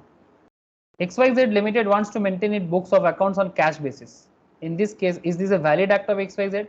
The Companies Act 2013 Wide Section 128 subsection 1 requires every company to prepare books of account and other relevant books and papers, financial statement for every financial year on accrual basis and double entry system of accounting. Single entry नहीं कर सकते, ठीक है, मतलब cash paid ऐसा कोई entry नहीं होगा। कैश पेड किसको किया उसको बताना चाहिए। Rent paid is not a entry properly, ठीक है, रेंट किस में पे किए, कैश में किए कि बैंक में, बैंक के थ्रू से किए कि रेंट बाकी है कि नहीं है, यू हैव टू से। रेंट आउटस्टैंडिंग ऐसे नहीं बोल सकते, ठीक है, रेंट आउटस्टैंडिंग है तो कब किसका बाकी है, कब देना है, कौन से महीने का, मतलब आपको डबल एंट्री करना है, सिंगल एंट्री नहीं चलेगा, ठीक है। सिंगल एंट्री में भी अकाउंट्स मेंटेन किया जाता है सर, बट कंपनी के लिए नहीं होगा, ठीक है। To any class or classes of companies from the above requirement, hence XYZ Limited cannot maintain its books of accounts on cash basis. तो क्या company cash basis accounts maintain कर सकता है सर? हेलो, नहीं कैश बेसिस में कर सकता है नहीं, ओके एग्जैक्टली, ये सब लॉ में बोला हुआ है सर। हम लोग झगड़ा करते हैं ना कि भाई मैं अपने मर्जी से करूंगा, तू कौन होता है बोलने वाले? अरे भाई ना तो तू कौन होता है ना तो मैं कौन होता हूँ, सब तो बोलने वाले कुछ होते हैं, तो इसलिए लॉ बना के रखा हुआ है। ऐसे हम लोग नॉर्मली, मुझे याद है बचपन से हम लोग बहुत सारे बारे में, जब ये CS का बात छोड़ो, या फिर आप अगर 2 मिनट के लिए पढ़ाई छोड़ दो, 2 मिनट के लिए एकदम बचपन में याद करो, हम लोग दोस्तों के बीच में झगड़ा करते थे खेलते खेलते। हाँ तू बेसी जानी, मतलब तू ज्यादा जानता है, ये बोलते तू ज्यादा जानता है, कहाँ लिखा है बोल। अब जो भी बातों को लेके झगड़ा होता था, हम लोग एक चीज बार बार बोलते थे, कहाँ लिखा है बोल। लिखा है तो फिर हम लोग क्या बोलते थे, अच्छा तब ये होगा। अगर लिखा नहीं है, अब किसको पता है कहाँ क्या लिखा है, बट फिर भी हम लोग बोलते थे कहाँ लिखा है बोल। तो अगर किसी भगवान देवता को लेके बात होता था तो फिर जरूर कुछ ना कुछ स्पिरिचुअल किताब में लिखा होगा, है ना। तो ऐसे हम लोग करते थे बचपन में कि क्यों है ऐसा, कहाँ लिखा है, नहीं तो हम लोग झगड़ा कर लेते थे। तो एग्जैक्टली यहाँ पर भी बात वही है, हम अपनी मर्जी से कुछ नहीं करते, अकाउंट्स भी मेंटेन करते तो उसके बेसिस में लॉ बना हुआ है, कॉस्ट ऑडिट करते हैं तो उसके बेसिस में लॉ बना हुआ है, सेक्रेटरियल ऑडिट करते हैं तो उसके बेसिस में लॉ बना हुआ है। लॉ कहते हैं हम करते हैं, लॉ कहता है हम करते हैं, ठीक है, समझ रहे sir. Financial statement, sir financial statement मतलब, सर ये तो बहुत कॉमन पॉइंट है ना, मैं बोल बोल के थक चुका हूँ, आप लोगों को मैं रोज बोलता रहता हूँ और रोज दिखाता रहता हूँ, अब इसमें मैं क्या नया बात करूँ, आप बताओ। ये क्या है, तब से तो मैं यही दिखाने जा रहा हूँ आप लोगों को। ये अदानी का रिपोर्ट ओपन करके मैं क्या कर रहा हूँ आप लोगों के साथ। हाँ, ये अदानी का पीएल है, प्रॉफिट एंड लॉस अकाउंट, ठीक है, बैलेंस शीट है, दिस इज अ पीएल, ठीक है। फिर इसके नीचे आ गया आपका चेंजेस इन इक्विटी, दिखाई दे रहा है, ऐसा देखो तो थोड़ा सा टेढ़ा टेढ़ा करना कर लो अपने आंख को, दिख रहा है सर, टेढ़ा करके कुछ दिखाई दे रहा है, स्टेटमेंट चेंजेस इन इक्विटी, मतलब क्या कैपिटल में Yes. चेंजेस कुछ आया है कि नहीं है, ठीक है। इसको मैं यहाँ पर घुमा नहीं सकता बिकॉज ये पीडीएफ में नहीं होगा, मेरा इमेज में हो सकता था। नेक्स्ट देखो, स्टेटमेंट चेंजेस इन इक्विटी में 2 पेज था, ये cash flow, statement in cash flows, ये क्या है, ये भी फाइनेंशियल स्टेटमेंट्स है। सर कैसे पता आपको, अरे सर मुझे कुछ नहीं पता, मुझे तो बस लॉ ने जो बताया मैं आपको वही बता रहा हूँ, मैं कुछ नहीं जानता, मुझे लॉ ने बताया और मैं आपको वही बता रहा हूँ। ये देखो फाइनेंशियल स्टेटमेंट के बारे में लॉ बता के रखा है, profit and loss account, income and expenditure account, अगर सेक्शन 8 कंपनी है, मतलब चैरिटेबल कंपनीज को हम लोग बोलते हैं ना सर, एनपीओ को, सेक्शन 8 कंपनी, तो उसके लिए प्रॉफिट एंड लॉस नहीं होता, उनके लिए इनकम एंड एक्सपेंडिचर अकाउंट होता है। बाकी cash flow statement, balance sheet, ये तो आपने भी देखा। Sir statement of change in equity if applicable, if obviously equity change है तो एप्लीकेबल है तो देना, एंड एनी एक्सप्लेनेटरी नोट्स और एनेक्स टू और forming part of financial statement, मतलब फाइनेंशियल स्टेटमेंट के साथ कनेक्टेड अगर कोई भी पॉइंट हो उसे कंपनी को बताना पड़ेगा। सर देखो मैंने बताया और कंपनी दे भी दिया, मतलब मैंने नहीं, लॉ ने बताया। ये देखो एक्सप्लेनेटरी स्टेटमेंट दिखाई दे रहा है, notes to stand alone financial statement, hello दिखाई दे रहा है कि नहीं। अरे सर हर बात का प्रैक्टिकल प्रूव हो रहा है, हाँ सर, हर पॉइंट का प्रैक्टिकल प्रूवमेंट मिल रहा है आप लोगों को, और क्या देना है, मतलब जो होता है आप देख पा रहे हो, इसीलिए मैं रोज बोलता रहता हूँ, go through the annual report of any company, just go through, पढ़ाई आपको बच्चा जैसा फीलिंग आएगा, बस गो थ्रू करो, थोड़ा सा मतलब पेशेंस देना जरूरी है obviously. Education is not very tough, मतलब हम लोग जैसे, मतलब एक होता है ना वो, मतलब हाई वैल्यू, जैसे स्टॉक मार्केट में होता है ना, कोई कोई स्टॉक के बारे में ना कुछ ज्यादा हाइप क्रिएट करके स्टॉक का वैल्यू को बढ़ा के रखा जाता है, जैसे अदानी में हुआ था रिसेंटली, लेकिन गिर गया वैल्यू। मतलब आपको भी वही बोल रहा हूँ कि किसी भी कोर्स के बारे में या करियर के बारे में ना ज्यादा हाइप क्रिएट करके रखता है, ये बहुत टफ है। जैसे आईआईटी के बारे में, आईआईएम के बारे में, सीए के बारे में, हाँ सीएस सीएमए के बारे में एक हाइप क्रिएट है, भाई बहुत टफ होगा, ये होगा वो होगा, अरे सर कुछ नहीं है, अब मैटर को समझो, इच्छा रखो, नॉर्मल है, और मेन मेन एरिया का सोर्स समझो। सिर्फ किताबी बात पढ़ोगे हर चीज टफ ही लगेगा, बिकॉज किताब पढ़ के हमें सोर्स ढूंढना चाहिए। किताब एक जरिया होता है, बुक्स या फिर आपका इंस्टीट्यूट का स्टडी मैट हो या फिर जो study material as per relevant मैं आपको शेयर करता हूं, जो भी फॉलो करो आप, इट्स जस्ट अ सोर्स जिसके थ्रू से आपको नॉलेज गैदर करना है। इसका मतलब ये नहीं कि किताब में जो है आप उसी के अंदर पागल की तरह ढूंढोगे, अरे भाई किताब के अंदर दुनिया नहीं होता, दुनिया अपने अंदर होता है, दुनिया अपने अंदर होता है, सोलर सिस्टम के अंदर होता है, फाइनेंशियल वर्ल्ड अपने अंदर होता है। किताब में हम लोग उसी वर्ल्ड से कुछ चीजें उसके अंदर बंद करके रखते हैं कि भाई देखो ये एरिया है, अब आप देखो एक्सटर्नल वर्ल्ड में आपको उसको कनेक्ट करने का मौका मिलता है कि नहीं। क्या आप लोग मेरा बात समझ पा रहे हो सर? हाँ सर, ये एक्सटर्नल वर्ल्ड, इंटरनल वर्ल्ड, किताबी वर्ल्ड, कुछ मेरा बात समझ आ रहा है कि नहीं? मतलब मेरा कहने का मतलब सिंपल है सर, यहाँ पर लॉ में आप सेक्शन 129 में financial statement means cash flow statement, statement in changes in equity, profit and loss account, एक मतलब मैं आपको एक ट्रेडिशनल वे ऑफ एजुकेशन बताता हूँ क्या करता है। मैं खुद भी करता था कभी, मुझे याद है जब मुझे कोई बताने वाला नहीं था या समझाने वाला नहीं था, मैं खुद भी ऐसा करता था, यही फाइनेंशियल स्टेटमेंट को रट लो भाई, फाइनेंशियल स्टेटमेंट मतलब बैलेंस शीट, फाइनेंशियल स्टेटमेंट मतलब पीएल, सेक्शन 8 के लिए बस इनकम एक्सपेंडिचर होगा, रट लो, हाँ mug up, just mug up, cash flow statement, statement of changes in equity if applicable, और साथ में notes on accounts if forming part of financial statement. अब इस 5 पॉइंट को याद करने के लिए हम लोग इसको दिमाग खराब कर रहे हैं, हाँ सर, और फिर हम लोग याद कर रहे हैं सेक्शन 129 में बोला है, सेक्शन 129 में बोला है, हाँ, और फाइनेंशियल स्टेटमेंट को डिफाइन किया गया सेक्शन 2 सबसेक्शन 40 में बोला है, सेक्शन 2 सबसेक्शन 40 में बोला है, मगअप कर रहे हैं। मुझे एक चीज बताओ, इतना बड़ा बड़ा सेक्शंस और कोई एक सेक्शन तो है नहीं, आपको मैंने कितना सारा कंपनी लॉ का टॉपिक पढ़ाया, अगर हर चीज को रटने जाओगे, मगअप करने जाओगे, क्या आपको लगता है कि आपके मेमोरी में इतना पावर है कि आप हर एक पॉइंट को याद रख लोगे इस तरह से? नहीं। हाँ सर, सच में पॉसिबल है क्या? और सिर्फ एक सब्जेक्ट तो है नहीं, only not just there is company law, tax laws, GST laws, costing accounts का अलग खेल। हाँ, क्या सच में आप सब चीज याद करके मेमोरी में इतना जीबी है आपके पास, इतना जीबी एमबी जो भी गीगाबाइट मेगाबाइट जो भी हो, इतना गीगाबाइट का स्पेस है आपके मेमोरी में? या फिर आप ऐसा कर सकते हो क्या? मुझे नहीं लगता sir. This is not the way of मतलब अंडरस्टैंडिंग, और this is not the way of education. आपको ऐसा नहीं करना चाहिए, आपको इसको समझना चाहिए। अगर आप समझ लोगे तो याद करने का जो प्रोसेस है वो इजी रहेगा। स्टोर होगा, बट स्टोर ना जैसे वो रैम की तरह, रैंडम एक्सेस मेमोरी। मतलब क्या है? रैम एंड रोम समझते हो ना सर? रैम में कोई चीज स्टोर नहीं होता। हाँ सर, जब भी कंप्यूटर ऑन होता है उसके अंदर स्टोरेज बढ़ता है और फिर वो खाली हो जाता है, इस काइंड ऑफ, है ना?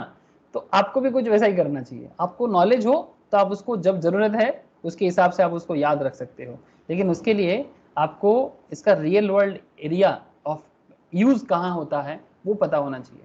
जैसे अगर आप लगातार लास्ट कुछ क्लासेस में देखोगे, मैं बार बार एनुअल रिपोर्ट का बात करता रहता हूँ और बार बार आपको एनुअल रिपोर्ट से ही मैं कनेक्ट करता रहता हूँ। तो और बार बार मैं बोलता भी रहता हूँ कि एनुअल रिपोर्ट रीड किया करो, आपका लॉ भी ना बहुत इजी हो जाएगा, ऑडिट इजी हो जाएगा, ठीक है, अकाउंट्स इजी हो जाएगा, कॉस्टिंग इजी हो जाएगा। मतलब कनेक्टेड है ना सर, एक्चुअली कनेक्ट नहीं, प्रैक्टिस है। ठीक है सर, छोड़ो सर, कोई बात नहीं। कहने का काम है, कह देते हैं, सुनने वाला सुनेगा, जो सुनने वाला नहीं है वो नहीं सुनेगा। मैं क्या कर सकता हूँ? ऐसे मैं कहाँ बोल रहा हूँ, मुझे तो लॉ बता रहा है। However the financial statement with respect to one person company, sir OPC के बारे में तो आप लोग जानते हो। ये कंपनीज एक्ट 2013 ओपीसी ओपन करने के लिए भी आपको मौका देता है। मतलब आप लोग जानते हो, बेसिक्स ऑफ कंपनी लॉ में हम लोग पढ़ चुके हैं कि एक इंडिविजुअल व्यक्ति भी एक कंपनी बना सकता है ना सर? क्या एक इंडिविजुअल पर्सन भी एक कंपनी बना सकता है? ये सुनो, है ना। है ना? तो एक इंडिविजुअल इंसान जो पहले कभी नहीं होता था, ये सिर्फ 2013 कंपनीज एक्ट के कारण पॉसिबल हुआ है कि एक पर्सन, मतलब अगर आपके मन में बिजनेस करने का भूत सवारा है तो आप बना सकते हो विदाउट एनीवन हेल्प। किसी का हेल्प नहीं चाहिए, किसी का साथ नहीं चाहिए, ठीक है? यदि तेरो डाक्शो ने क्यों ना आसे तब एकला चलो रे, है ना? अरे रविन्द्रनाथ टैगोर का मतलब फेमस गाना है ना? अगर तेरे कहने पे कोई ना आए तब चल अकेला रे। तो एग्जैक्टली, चल अकेला रे मतलब 1% कंपनी भी बनाया जा सकता है। बट क्या फाइनेंशियल स्टेटमेंट के बारे में, ओपीसी के बारे में कंपनीज एक्ट क्या कहता है? The financial statement with respect to OPC, small company, dormant company, मतलब जो कंपनी अभी फंक्शन नहीं है, ऑपरेटिव नहीं है, may not include cash flow statement. याद रखिए सर, ओपीसी के लिए, स्मॉल कंपनी के लिए, डॉर्मेंट कंपनी के लिए कैश फ्लो स्टेटमेंट मैंडेटरी नहीं है। याद रहेगा? याद रहेगा? है ना। सर फॉर प्राइवेट कंपनीज में कुछ एग्जेम्पशंस है। The provision to section 2 subsection 40 shall be read as follows, provided that the financial statement with respect to OPC, small company, dormant company and private company, if such private company is a startup, अगर वो private company startup है, startup समझते हो sir? ऐसे startup का simple मतलब समझ लो, ऐसे स्टार्टअप आजकल बहुत ज्यादा पढ़ाया जा रहा है CA में, तो तीनों को। स्टार्टअप कल्चर अभी इंडिया का फ्यूचर है। फ्यूचर क्यों सर? बिकॉज जितना स्टार्टअप होगा उतना कंपनी बनेगा, जितना कंपनी बनेगा उतना देश में डेवलपमेंट होगा, ठीक है? तो startup in the simple sense innovative business, ठीक है? पापा का बिजनेस आप बैठ गए, वो स्टार्टअप नहीं कहलाता। बस हाँ, पापा का बिजनेस को एक न्यू मॉडल में डाल के एक इनोवेशन, इनोवेटिव वे में बिजनेस करना, ठीक है? सपोज मानो कि बिग बास्केट जिन्होंने बनाया उनका पापा का ग्रोसरी स्टोर था, बट उन्होंने उसको बिग बास्केट बना दिया। और आप लोग जानते हो बिग बास्केट क्या करता है? किसी का पापा घर घर में जाके डिलीवरी करता था, वही कॉन्सेप्ट को यूज करके उन्होंने, मतलब जब डिलीवरी करता था तब दुनिया को लगता था कि हे भाई गरीब आदमी है, घर घर आके डिलीवरी करता है। बट आजकल तो सिर्फ घर घर जाके डिलीवरी करना फैशन हो गया है। बट एक टाइम था हमारे घर में फेरी वाला आता था, है ना, हर एक माल बोल के आता था, हर एक माल 5 टका, हर एक माल 10 टका। आप लोगों ने देखा फेरी वाला सर? हाँ सर, अरे फेरी वाला देखा कि नहीं देखा, है ना? ऐसा करके आता था, सर के ऊपर बर्तन लेके, प्लास्टिक का चीजों लेके, हर एक माल। तब होम डिलीवरी सिस्टम ही था ना। बट सर अब लोग देखो, अब वो कॉन्सेप्ट हम लोगों को लगता था कि गरीब आदमी घर घर जाके बेचता है। क्या फ्लिपकार्ट घर घर जाके नहीं बेचता? हाँ, थोड़ा इनोवेशन आ गया, कॉन्सेप्ट तो वही है। मेरे घर के सामने बचपन में, मतलब झाड़ग्राम में, मेरे नेटिव के वहां पर एक सोन पापड़ी वाला होता था। आई डोंट नो, आप लोग भी मे भी खाए होंगे। हम लोग उसको बोलते थे बूढ़ो दादू दाढ़ी, मतलब ऐसे बूढ़ा आदमी का जो दाढ़ी या बियर्ड्स होता है ना, वैसा देखने में होता था सोन पापड़ी। मतलब थोड़ा बहुत खुला खुला होता था, खाने में एक अलग टेस्ट होता था, सूखा नारियल के साथ मिलता था। तो ऐसे शाम के टाइम पे, ये 5:30-6 के आसपास में, घंटी हाथ में लेके वो निकल जाता था। तो उस घंटा का आवाज, मतलब उनका जो घंटी का आवाज ना, हम लोग 5 किलोमीटर दूर से भी सुन पाते थे। और भागा भागा घर से पैसा कलेक्ट करने जाते थे, 1 टका 2 टका जिसके घर में जो मिलता था, और फिर उसके पास हम लोग पहुंचते थे। लेकिन वो हमारे घर के सामने आ जाता था। होम डिलीवरी कॉन्सेप्ट आज के डेट में जोमेटो भी वही कर रहा है ना। समझ रहे हो क्या? बहुत चीजें हमें लगता है कि ये बेकार चीजें हैं, बट वही चीज थोड़ा इनोवेटिव वे में सोचा जाए तो वही चीज आपको कुछ अलग बना देते हैं। ट्रेडिशनल कभी भी पुराना नहीं हो सकता, और ट्रेडिशन कभी भी पुराना नहीं हो सकता, हो ही नहीं सकता। जो सदियों से चले आ रहे हैं उसके अंदर कुछ तो बात है, बट आप उसको समय के साथ बदलो। बट ऐसा नहीं कि उसको चेंज कर डालो, चेंज कर ही नहीं सकते आप। जो है वो है, उसको कैसे बदलोगे? समय का जो भी चीजें दुनिया से, जब भी जो भी चीजें चले आ रहे हैं, वो हर चीज का कुछ रीजन था। अब उसी रीजंस को जो समझ पाया वो मॉडर्न स्टार्टअप बना दिया, और जो नहीं समझ पाया वो सोचने लगा भाई ये क्या हो गया, ये फ्लिपकार्ट वाले आके, अमेजन वाले आके हमारा तो दिमाग खराब कर दिया। अरे भाई, आप भी सोच सकते थे, फेरी वाला को आप नीचा समझते थे, ये देखो ये फेरी वाला बन गया। घर घर जाके जोमेटो क्या करता है? फेरी वाला के तरह ही तो खाना डिलीवरी करता है। हाँ sir.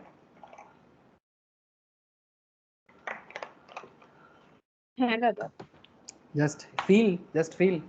I hope you understand what is startup. So if such a private company is a startup, may not include the cash flow statement. बस इतना याद रखो. For this purpose, the act term startup or startup company means a private company. अब law wise समझ लो, under Companies Act 2013 or the Companies Act 1956, recognized as startup in accordance with the notification issued by Department of Industrial Policy, Promotion, Ministry of Commerce and Industry. ठीक है?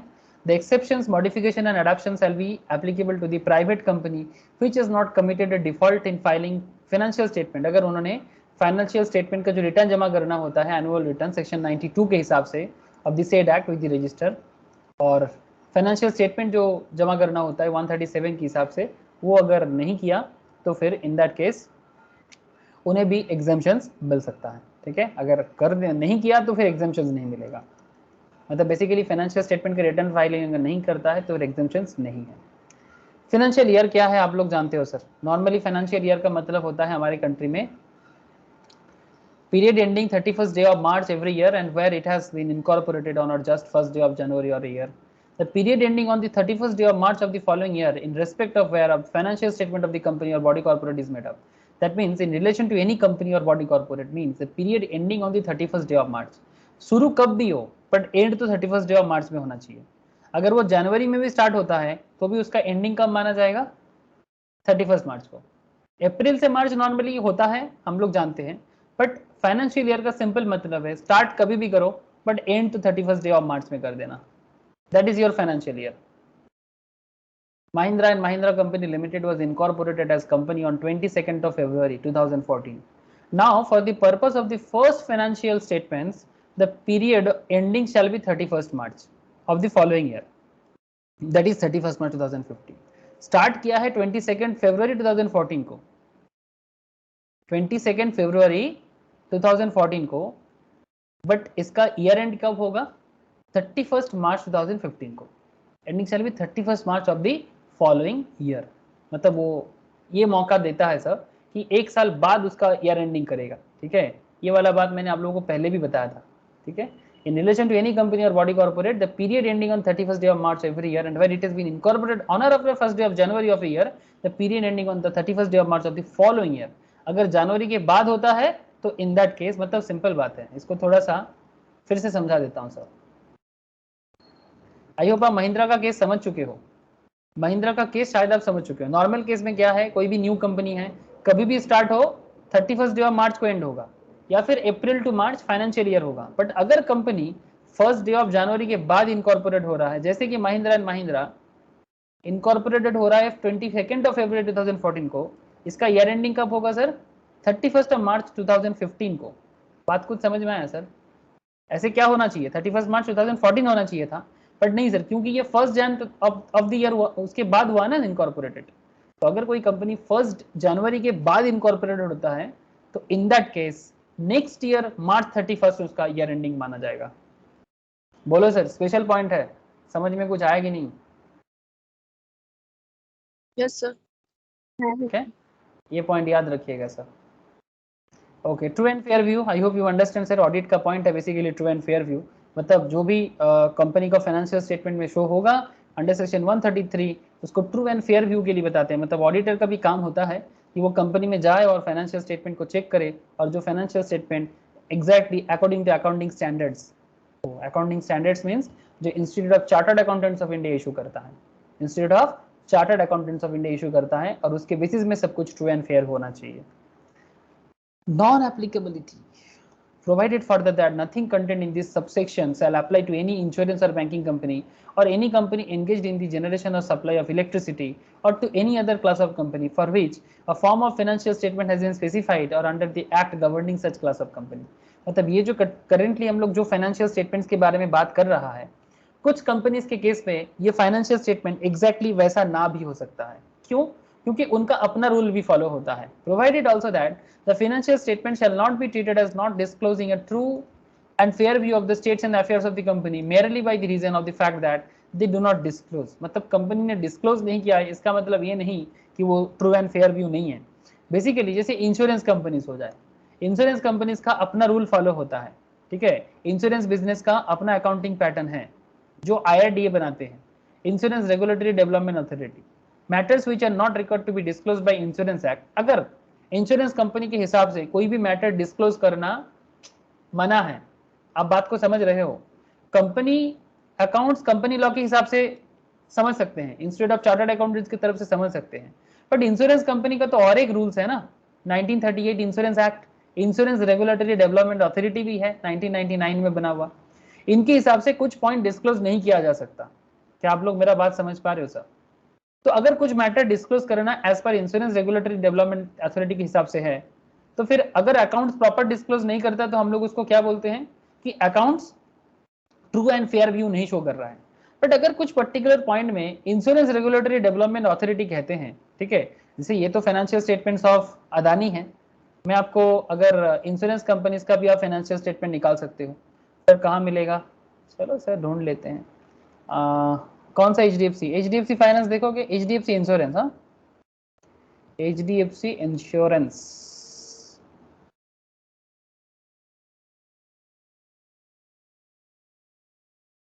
दिखा दिया, HDFC life insurance, HDFC life के नाम से जाने जाते हैं सर। इसका फाइनेंशियल्स देखो, इसका बैलेंस शीट PL देखो, क्या प्रॉब्लम है? कोई प्रॉब्लम नहीं है। बैलेंस शीट देखो, कैश फ्लो देखो, इनकम देखो। बट मेरा कहने का मतलब सिंपल है सर, एनुअल रिपोर्ट में जब आप चेक करते हो, चाहे वो HDFC लाइफ इंश्योरेंस हो या जो भी हो, इंश्योरेंस ये तो इंश्योरेंस रेगुलेटरी के थ्रू से चलता है ना।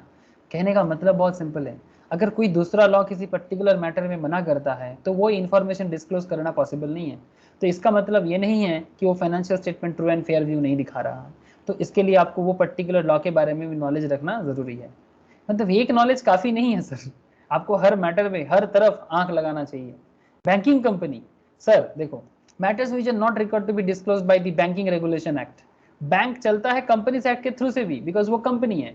बट अगर बैंक BR एक्ट के थ्रू से ही तो आता है मार्केट में, बैंक को सबसे पहले बीआर एक्ट के थ्रू से आना पड़ेगा, बाद में वो बैंकिंग कंपनी के मतलब कंपनीज एक्ट के थ्रू से जब कंपनी बनता है तब चलता है। तो अगर बीआर एक्ट किसी मैटर को डिस्क्लोज करना मना करता है, इसका मतलब ये थोड़ी ना है कि financial statements true and fair view नहीं दिखा रहा है। Company engaged in generation of supply of electricity, अगर कोई कंपनी इलेक्ट्रिसिटी जनरेट का काम करते हैं, जैसे वेस्ट बंगाल इलेक्ट्रिसिटी, अगर स्टॉक मार्केट में बात करूं सर, अदानी पावर का नाम याद आ गया, या रिलायंस पावर का नाम याद आ गया मुझे, नाम सुने हो सर? अदानी पावर ये इलेक्ट्रिसिटी जनरेट करता है सर। सर आपको कैसे पता? ओहो सर क्या बताऊं sir, Adani power, Adani power, Adani power, ये देखो क्या लिखा है, दिखाई दे रहा है? Adani power limited is a holding company engaged in providing electric power generation by coal based thermal power plants and coal trading। दिखाई दे रहा है ऐसा? हेलो, हाँ है ना? तो मतलब आप समझ गए। तो ये कोल के ये इलेक्ट्रिसिटी जनरेट करता है, तो इसका क्या एक्ट है सर? सिर्फ इलेक्ट्रिसिटी एक्ट है, इलेक्ट्रिसिटी एक्ट 2003। तो अगर इलेक्ट्रिसिटी एक्ट के थ्रू से कुछ पॉइंट डिस्क्लोज करना मना करता है, तो फिर इसका मतलब ये तो नहीं ना कि वो ट्रू एंड फेयर व्यू नहीं दिखा रहा है। Sir company governed by any other law, कोई और लॉ के अंदर कुछ भी मैटर डिस्क्लोज करने के लिए मना किया जा रहा है और अकाउंट्स में उसको चुप रखा, मतलब उसको बोला नहीं गया, इसका मतलब ये तो नहीं ना कि वो ट्रू एंड फेयर व्यू नहीं दिखा रहा है। तो ये थोड़ा सा हमें ध्यान रखना पड़ेगा, ठीक है? तो इस पॉइंट को ध्यान रखिए।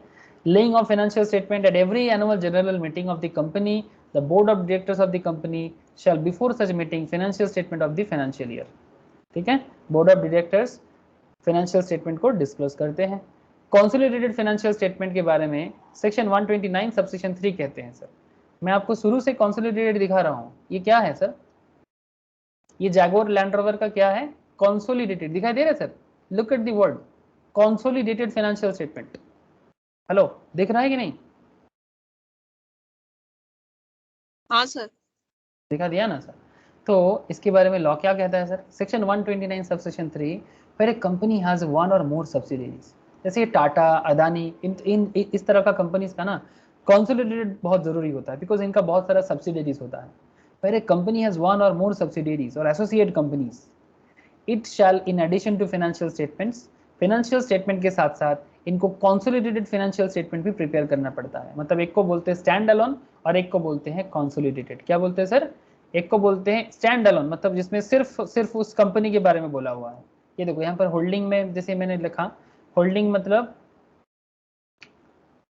सब्सिडियरी शेयर होल्डिंग पैटर्न, एक सेकेंड, फाइनेंशियल्स,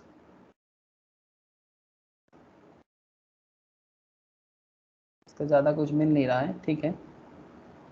ऐसे आपको बहुत सारा जगह में दिखाई देगा, आप मनी कंट्रोल में भी देख सकते हो। आपको ऐसे तो मैं दिखा रहा हूँ आपको बार बार तब से कि कॉन्सोलिडेटेड होता है, जैसे टाटा का है, टाटा कॉन्सोलिडेटेड सिस्टम पे काफ़ी सारा उसका सब्सिडीज वगैरह है ना। कहाँ चला गया sir notes? Okay, and of all the subsidiaries and associate companies in the same form and manner as of its own, मतलब ठीक जिस तरह से उसने खुद का डिटेल्स बताया, financial statement, PL, balance sheet, cash flow बनाया, सिमिलर पॉइंट में उसको कॉन्सोलिडेटेड भी बनाना पड़ेगा, सभी सब्सिडियरीज का मिला जुला के। बस यही बताया गया है सर, ठीक है? आप समझ रहे हो ना? ये जो भी यहाँ पर टाटा शो कर रहा है, ये सभी कंपनीज का मिला जुला के शो कर रहा है, ठीक है? इनके अंडर में जो भी कंपनीज है, जो भी सब्सिडीज वगैरह है, सबका मिला जुला के वो यहाँ पर statement in changes in equity, consolidated cash flow statement, and not just that, even अगर आप थोड़ा सा ऊपर जाओगे तो कंपनी का PL as well as company का बैलेंस शीट भी देख पाओगे। देखो, ये देखो consolidated income statement as well as consolidated balance sheet. तो ये सब सेक्शन 129 सबसेक्शन 2 के अंदर बोला गया है। कहाँ चला गया? सेक्शन 129 सबसेक्शन 3 में, सॉरी सबसेक्शन 3 में बोला गया है, ठीक है सर? ओके सर, समझ गए समझ गए। Panel provisions,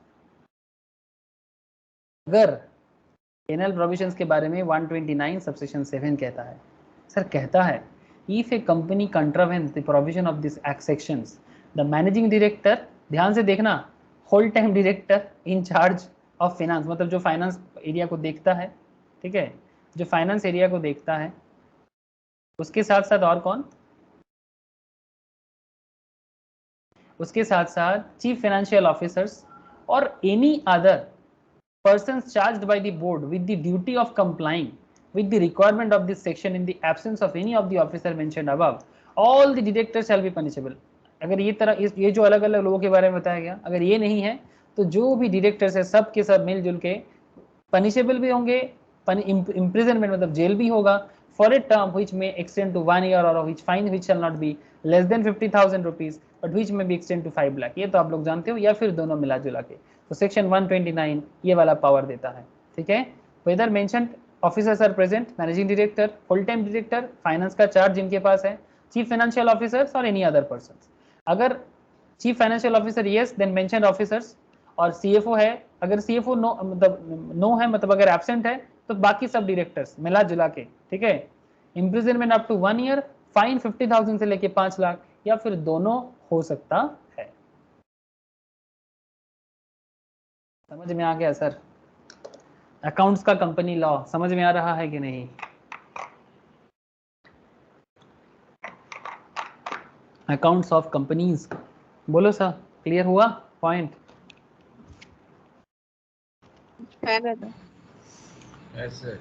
okay. Reopening of accounts on courts और ट्राइब्यूनल ऑर्डर्स। अगर कोर्ट ऑर्डर देता है या ट्राइब्यूनल ऑर्डर देता है तो क्या अकाउंट्स को ओपन किया जा सकता है? यस ऑब्वियसली, सेक्शन 130 आपको ये मौका देता है। This section 6 to provide for reopening of books of accounts and recasting of the financial statements. Application to be made by central government. कौन कौन कर सकता है? सेंट्रल गवर्नमेंट बोल सकता है, सेबी बोल सकता है, एनी अदर पर्सन बोल सकता है। सर अगर बोला तो फिर क्या होगा? Application to be made by income tax authorities बोल सकता है, स्टैट्यूटरी रेगुलेटरी बॉडी बोल सकता है, एप्लीकेशन मेड टू कोर्ट और ट्रिब्यूनल हो सकता है। कहाँ का? एप्लीकेशन मेड टू कोर्ट और ट्राइब्यूनल हो सकता है। कोर्ट और tribunal passes an order to the effect that earlier accounts prepared in fraudulent manner, मतलब बेसिकली पहले का जो अकाउंट्स बनाया गया था वो किसी फ्रॉडुलेंट मैनर में बनाया गया था। Affairs of company were mismanage related to accounts, company का जो भी अफेयर्स है वो अकाउंट्स में मिसमैनेज किया गया। सर जैसे कि एक फेमस एग्जांपल याद आ रहा है मुझे, 2-3 एग्जांपल्स याद आ रहा है, एक आध नहीं 2-3। सत्यम कंप्यूटर्स, हाँ सर, सत्यम कंप्यूटर्स याद आया आप लोगों को? अरे सर रामालिंगम राजू को जेल में डाला था, पीडब्ल्यूसी का ऑडिटर था जिन्होंने साथ दिया था, सब कुछ देख के भी चुप रहा, बोला था ना आप लोगों को मैं? हाँ सर। या फिर आप रिसेंट ट्रेंड में Gitanjali gems and jewels, Nirav Modi का केस देख लो, रोटोमैक देख लो। अकाउंट्स में हेराफेरी, बेसिकली हेराफेरी तो कहाँ होगा? अकाउंट्स में ही होगा ना। तो affairs of company were mismanaged related to accounts, notice to be served to applicants, take representation into consideration if any, pass order to revise or recast the accounts. The time limit for reopening limit क्या है? maximum period of 8 financial year immediately preceding the current financial year. कितना पुराना data निकाल सकते हो? Current जो financial year चल रहा है इससे पीछे का 8 साल तक का अकाउंट्स ओपन किया जा सकता है, बिकॉज 8 साल तक के अकाउंट्स प्रिजर्व करने का भी गाइडलाइंस है। फिर directions by central government, direction कौन देगा? सीजी देगा, to maintain books of accounts is beyond 8 years. अगर 8 साल से ज्यादा टाइम तक बुक्स ऑफ अकाउंट्स को मेंटेन करने के बाद सेंट्रल गवर्नमेंट दे सकता है, नॉर्मली 8 साल तक तो प्रिजर्व करना ही है। The revised account shall be final, और उसके बाद जो अकाउंट्स बनेगा वो फाइनल अकाउंट्स माना जाएगा। मतलब जहां पर भी अकाउंट्स में कुछ भी हेराफेरी होगा, जहां पर भी अकाउंट्स में प्रॉफिट कुक किया जाएगा, अकाउंट्स में इनकम टैक्स को किसी भी तरह से डिडक्ट करने का कोशिश किया जाएगा, व्हाटएवर, किसी भी तरह का, या तो टैक्स कम करने का सोच, उसमें इनकम टैक्स वाले को चिंता हो जाता है, सेंट्रल गवर्नमेंट को भी चिंता हो जाता है, किसी भी तरह का रूल्स रेगुलेशंस में प्रॉब्लम। ये सेबी ने रिसेंटली, शिल्पा शेट्टी का एक कंपनी है, नाम सुनिए क्या? शिल्पा शेट्टी तो बुरी तरह फंस चुका है, आप लोग जानते हो ना सर। ऐसे तो राज कुंद्रा का केस तो सबको मालूम है, बट एक कंपनी का केस है वो, उसके बारे में मुझे एक बार आपको बताना चाहिए। ये इनसाइडर ट्रेडिंग के केस में फंसा है शिल्पा शेट्टी का, एक कंपनी है शिल्पा शेट्टी राज कुंद्रा का, कंपनी का नाम है कुछ वियान बोल के एक कंपनी है, वियान इंडस्ट्रीज, नाम सुने क्या आप लोग? Vian industry. Yes sir, Vian industry, ठीक है। ये शिल्पा शेट्टी राज कुंद्रा का ही कंपनी है ना sir? Metals and jewelry and other electronic equipment. The company has launched its mobile under Vian brand name. Vian Mobile registered brand of the company. जो भी हो, बट इस पर्टिकुलर कंपनी में इनसाइडर ट्रेडिंग के ऊपर case आया है sir. ऐसे एक टाइम में कंपनी अच्छा खासा प्रॉफिट किया था, स्टॉक मार्केट में भी अच्छा खासा इनका कॉन्सेप्ट बना था, बट इसका फाइनेंशियल्स अगर आप चेक करते हो, देखो इसके बैलेंस शीट में assets liability is not bad. Income में अगर देखा जाए, income net income as such कुछ नहीं है, बट फिर भी ये देखो फाइनेंशियल ईयर 20 देख सकते हो आप, 25 करोड़ का लॉस है करेंटली, ठीक है।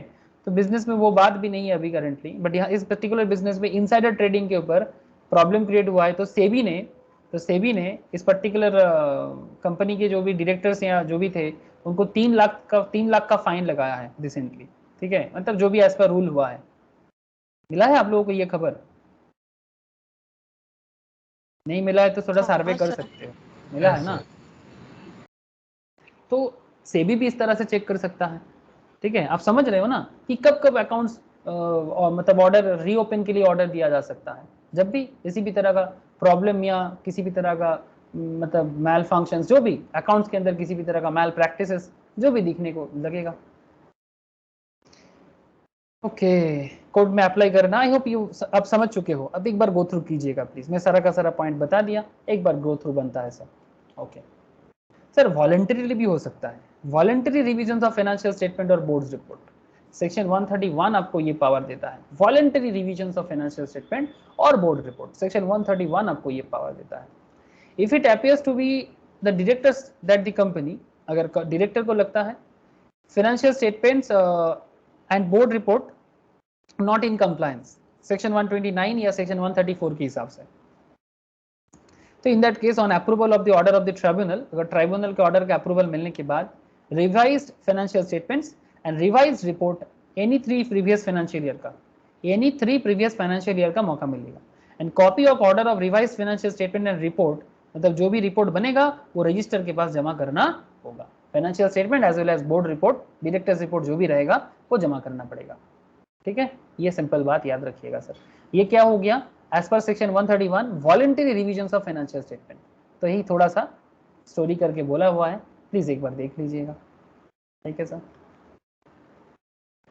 Sir section 132 constitutions of national financial reporting authority, इसके बारे में मैंने पहले भी बात कर चुका। NFRA है ना, नेशनल फाइनेंशियल रिपोर्टिंग अथॉरिटी, ऐसे ऑडिटर को देखने के लिए बनाया गया है। ऑडिटर अगर मतलब बेसिकली एक चोर को पकड़ने के लिए, दूसरा अब क्या बताओ, छोड़ो मतलब बेसिकली चोर इसलिए मतलब चोरी पकड़ने के लिए बनाया गया बेसिकली। ये 2018 में बना है, इससे पहले नहीं हुआ करता था NFRA, बट इतना ज्यादा फाइनेंशियल स्कैंडल्स हो रहा है, अब स्कैंडल्स पकड़ने के लिए ही तो ऑडिटर को बनाया गया था। अब इसके लिए धीरे धीरे सेक्रेटरियल ऑडिट का पावर बढ़ाया जा रहा है। कॉस्ट ऑडिट तो है ही अपने जगह में, ठीक है। अब सेक्रेटरियल ऑडिट या CS का ऑडिट मैंडेटरी इसलिए धीरे धीरे होने का कोशिश जारी है, बिकॉज फाइनेंशियल स्कैंडल्स को कम करना है। चाहे वो एक गेम के कारण हो, मतलब आप लोगों को पता है ना, इंडिया में एशियन गेम्स हुआ था तो ये सुरेश कलमडी का खेल बहुत बड़ा स्कैम किया था उन्होंने उस टाइम पे, ठीक है। फिर IPL का स्कैंडल, ललित मोदी का, बहुत बड़ा बड़ा स्कैंडल, स्पोर्ट्स में हो या बिजनेस में, तो ये सब प्रॉब्लम है। Central government may by notification constitute the National Financial Reporting Authority to provide for matters relating to accounting and auditing standards under this act. ऐसे ये अकाउंटिंग ऑडिटिंग, ये दोनों कॉन्सेप्ट तो CA के हाथ में है, स्पेशली CA इंस्टीट्यूट के हाथ में। National Financial Reporting Authority shall perform its function through such divisions as may be prescribed. Notwithstanding anything contained in any other law for the time being in force, NFRA shall make recommendations to the central government. वो central government को recommend कर सकता है on the formulation and laying down the accounting and auditing policies and standard for adoption by companies or class of companies and other or their auditor as the case may be. मतलब वो अपने हिसाब से plan बना के recommend कर सकते हैं। मॉनिटर एंड एनफोर्स, मॉनिटर करेगा, एनफोर्स करेगा किसको? कंप्लायंस को with accounting standards and auditing standards in such a manner as may be prescribed. Oversee the quality of service of the profession associated with the compliance with such standards. Basically auditor का यही mainly मतलब auditor को देखिएगा कि सब कुछ ठीक ठाक कर रहा है कि नहीं कर रहा है, जासूसी करेगा एंड सजेस्ट मेजर, जरूरत पड़ने से सजेस्ट करेगा, रिक्वायर्ड फॉर द इंप्रूवमेंट के लिए बोलेगा, क्वालिटी ऑफ सर्विस के लिए बोलेगा, रिलेटेड मैटर्स के लिए बोलेगा, as per prescribe matters, perform such other functions as may be prescribed. NFRA जैसे बेसिकली सेंट्रल गवर्नमेंट का बना हुआ एक कमिटी है। NFRA shall consist of a chairperson। NFRA में कौन रहेगा? एक chairperson रहेगा। Who shall be a persons of eminence and having expertise in accountancy। क्या क्या चीज में उनको एक्सपर्टाइज होना चाहिए? अकाउंट्स में एक्सपर्टाइज होना चाहिए। अगर आप लोग भी बनना चाहते हो तो चलो सर बन जाओ। ऑडिट में एक्सपर्टाइज होना चाहिए, फाइनेंस में एक्सपर्टाइज होना चाहिए, लॉ में एक्सपर्टाइज होना चाहिए, to be appointed by the central government and such other member not exceeding 15 consisting of part time and full time members as may prescribed। 15 part time या full time members as may prescribe. 15 से ज्यादा नहीं होगा NFRA का members. Chairperson एक होगा और उनका knowledge accounts, audit, finance, law, ये जो एरिया है इसमें उनका पूरा का पूरा अच्छा से अच्छा नॉलेज उनके पास होना चाहिए। Each division of NFRA shall be presided over the chairpersons of a full-time member authorized by the chairpersons। There shall be an executive body of National Financial Reporting Authority consisting of the chairpersons, full-time members of such authority for efficient discharge of the functions, ताकि सब कुछ properly हो। ठीक है। Have the power to investigate either suo moto, जरूरत पड़ने से अपना suo moto मतलब समझते हो ना, own motions में आके on a reference made to it by the central government for such class or bodies corporate, मतलब बेसिकली वो जरूरत पड़ने से वो खुद आके भी चेक कर सकता है। Such manner as may prescribed into the matters of professionals or other misconduct committed by any member or firm of chartered accountants registered under the chartered accountants act 1949। मतलब इतना पावर है कि चार्टर्ड अकाउंटेंट के ऊपर तरफदारी करने का power है NFRA के पास। मतलब समझ रहे हो, सीए ताकतवर नहीं है, उससे भी ताकतवर है NFRA। ठीक है। Provided that no other institute or body shall initiate or continue any proceedings in such matters or misconduct where NFRA has initiated an investigation under these sections। अगर एक बार NFRA ने बोल दिया तो उसको ही हाईएस्ट माना जाएगा, उसके बाद और कोई इंस्टीट्यूशंस कुछ नहीं करेगा। Have the same power as vested in a civil code under Code of Civil Procedures 1908 while trying a suit in respect of following matters, namely discovery and production of books of accounts and other documents at such place at such time as may be specified by NFRA। जैसे बोलेगा वैसा देखना पड़ेगा। Summoning मतलब समन कर सकता है, enforce कर सकता है, attendance of person and examining them on oath, शपथ भी ले सकता है, inspection of any, बेसिकली सच्चाई को बाहर निकालने के लिए जो जरूरी हो सकता है वो कर सकता है। inspection of any books, register and other documents of any persons referred to in clause B at any place, issuing commissions for examination of witness or documents। Professionals or other misconduct is proved, NFRA shall the power to make order imposing penalty। penalty भी दे सकता है किसको? अरे chartered को। not less than 1 lakh rupees but which may extend to 5 times of the fees received in case of the individuals। जितना मतलब 1 लाख से कम नहीं और फीस जितना वो रिसीव करता है उससे 5 गुना तक ज्यादा हो सकता है, बट जो कम रहेगा वो। not less than 5 lakh rupees but which may extend to 10 times of fees received in case of farms। अगर चार्टर्ड फार्म है तो उनके केस में 5 लाख से कम नहीं और जो भी फीस रिसीव कर रहा है उससे 5 गुना तक एक्सटेंड हो सकता है।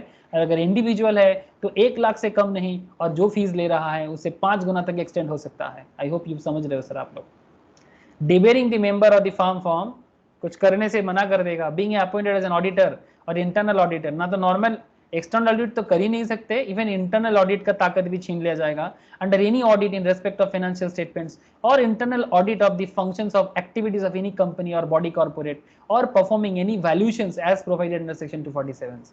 कोई वैल्यूएशन भी नहीं कर सकते for a minimum period of 6 months or such higher period not exceeding 10 years। Minimum 6 महीना, मैक्सिमम 10 साल तक आपको सजा मिल सकता है। मतलब रोजी रोटी छीन लेना एक तरह का। चार्टर्ड से ऑडिटर का रोजी रोटी छीन लेना मतलब आप समझ सकते हो ना, मुश्किल हो जाएगा। For the purpose of this subsection the expression professional or the misconduct shall the same meaning assigned in given under the section 22 of the Chartered Accountants Act 1949। मतलब मिसकंडक्ट के बारे में चार्टर्ड एक्ट में जो बोला हुआ है उसको भी सेम टू सेम मतलब पैरामीटर में मेजर किया जाएगा। क्या NFRA के अगेंस्ट में चार्टर्ड अपील कर सकते हैं ऑर्डर के अगेंस्ट में? Any person agreed by any order, अगर उनको लगता है कि वो एग्रीड है of the NFRA authority issued under clause C of subsection 4 may prefer an appeal before the appellate tribunal in such a manner and on payment of such fees as may prescribe। yes sir, ऐसे नहीं, NFRA भी गलती कर सकता है तो मौका उन्हें भी मिलना चाहिए। meetings of NFRA, the National Financial Reporting Authority shall meet at such times and places and shall observe such rules and procedures in regard to the transactions of business at its meeting in such a manner as may be prescribed। secretary and other employees, Central government may appoint a secretary and other such employees as it may consider necessary for the efficient performance functions by the NFRA under this act, and terms and condition of the service of secretary and employees shall be such may be prescribed. मतलब NFRA को इतना मतलब important way में सजाया गया sir NFRA का head office कहाँ है? Shall be at New Delhi at the National NFRA authority may meet at such other places in India as it deems fit. Normally ये दिल्ली में मीट करते हैं हेड ऑफिस में, बट कहीं भी मीट कर सकता है इंडिया में. Maintenance of books by NFRA, the National Financial Reporting Authority shall cause to be maintained such books of accounts and other books in relation to its accounts in such form and in such manner as the central government may, in consultation with the Comptroller and Auditor General of India, prescribe. CAG, Government Auditor. हाँ sir, controller and auditor general basically जो government companies का auditor होते हैं, उनके prescribe method में NFRA का भी books of accounts maintain होता है. Audit of account of NFRA, yes sir, the accounts of a national financial reporting authority shall be audited by the CAG, but at such interval as may be specified by him, and such accounts as certified by the CAG of India together with the audit report thereon shall be forwarded annually to the central government by the NFRA. Sir, annual report on working of NFRA. NFRA का annual report the National Financial Reporting Authority shall prepare in such form at such time for each financial year as may be prescribed its annual report, giving a full accounts of its activities during financial year, forward a copy thereof to the central government, and central government shall cause the annual report and the audit report given by the CAG to laid the before the each house of the parliament. मतलब upper house lower house दोनों के पास NFRA का accounting report जमा होता है. I hope sir आप लोगों को समझ में आ रहा है ना सर? NFRA के बारे में समझ में आया कि नहीं आया, बोलो.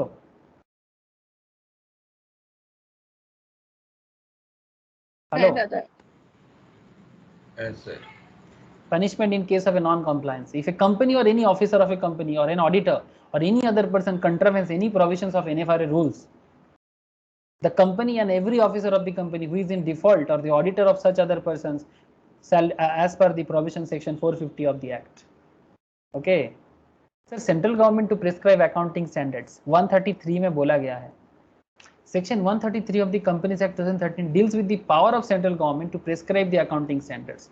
Central government may prescribe the standards of accounting or any addendum thereto as recommended by ICI in consultation with after examination of the recommendation made by NFRA. Normally accounting standards ICI देखता है, but central government जरूरत पड़ने से addendum कर सकता है NFRA के साथ बात करके. Provided that until the NFRA is constituted under section 132 of the Companies Act 2013, central government may prescribe the standards for accounting or any addendum thereto as recommended by ICI in consultation with any with and after the examination of recommendation made by National Advisory Committee of Accounting Standards. मतलब पहले ऐसा होता था, constituted under previous company law. मतलब NFRA से पहले central government इनका बात सुनता था. नाकाज कौन sir? National advisory committee of accounting standards. इनसे बात करके करता था प्रीवियस कंपनी लॉ के तहत 1956 का. बट 2013 एक्ट के बाद NFRA के बात सुन के सेंट्रल गवर्नमेंट ICI के साथ कंसल्ट करके जरूरत पड़ने से अकाउंटिंग स्टैंडर्ड्स बता सकता है. याद रखिएगा सर पॉइंट्स. नकाज को याद रखना, NFRA को याद रखना. Financial statements, board report etcetera. Sir ये तो आप लोग जानते ही हो, ये बोर्ड रिपोर्ट मतलब जो भी बोर्ड ऑफ डायरेक्टर्स का रिपोर्ट है. Section 134 provides that the financial statement including consolidated financial statement should be approved by the board of directors before they are signed and submitted to the auditors for their report. The auditor's report is to be attached to every financial statement. Sir मैं तो आपको बार बार दिखा रहा हूँ, और क्या दिखाऊं sir? ये देखो, तब से तो मैं आपको चाहे अदानी बोलो जैगुआर बोलो, तब से आपको मैं ये ऑडिटर रिपोर्ट के बारे में तो बार बार शो कर रहा हूँ. अब देखो,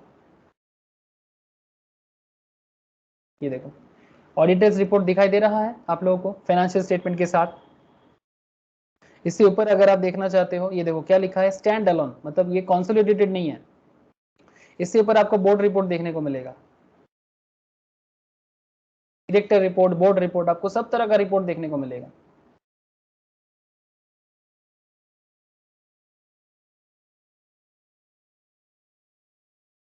business responsibility report, corporate social responsibility report भी होता है सर इसके अंदर, एनुअल रिपोर्ट के अंदर.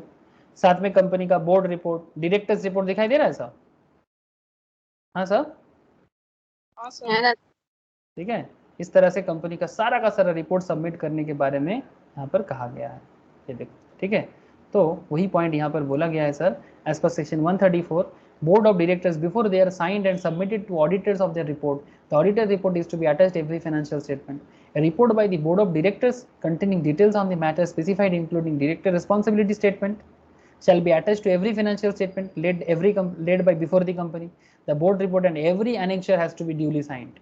A signed copy of every financial statement shall be circulated, issued or published along with all notes or documents. The auditor's report and board report. The clause also provide to penal provisions for the company and every officer of the company in case of any contraventions. इसमें भी अगर कुछ भी point कंट्रावेन होता है तो इसे इन्हें इस केस में भी प्रॉब्लम होगा. ऑथेंटिकेशन ऑफ फाइनेंशियल स्टेटमेंट किसके ऊपर डिपेंड करता है?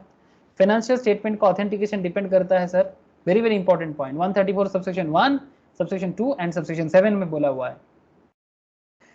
Financial statement signed on behalf of the board, chairperson authorized by the board and 2 director, one shall be MD if any. Chairperson authorized by the board, 2 directors, one shall be MD if any. Chief executive officer, chief financial officers and company secretary. इनके ऊपर depend करता है किसी भी financial statement का authentication. तो समझ में आया सर? सीएस का ताकत आ गया ना सर, एकदम सर सीएस का ताकत आ गया. सीएफओ के अंदर कंपनी का चार्टर्ड अकाउंटेंट या कॉस्ट अकाउंटेंट आ सकते हैं सीएफओ में, ठीक है, मतलब सीएमए का. और बाकी बोर्ड ऑफ डायरेक्टर्स, 2 डायरेक्टर्स, कोई एक एमडी होना चाहिए, ठीक है, एंड चीफ एग्जीक्यूटिव ऑफिसर जो कंपनी के रहेगा. समझ में आ रहा है ऐसा? यहाँ पर कुछ एग्जांपल्स दिया हुआ है, एक बार प्लीज गो थ्रू कीजिएगा एग्जांपल्स को, ठीक है. एग्जांपल्स करने से कुछ रियल लाइफ एग्जांपल्स है, आपको थोड़ा समझ ज्यादा आ जाएगा, एक बार प्लीज गो थ्रू करना. इसके बाद मैं आप लोगों को डायरेक्टर रिस्पॉन्सिबिलिटी रिपोर्ट तो आपने देखा,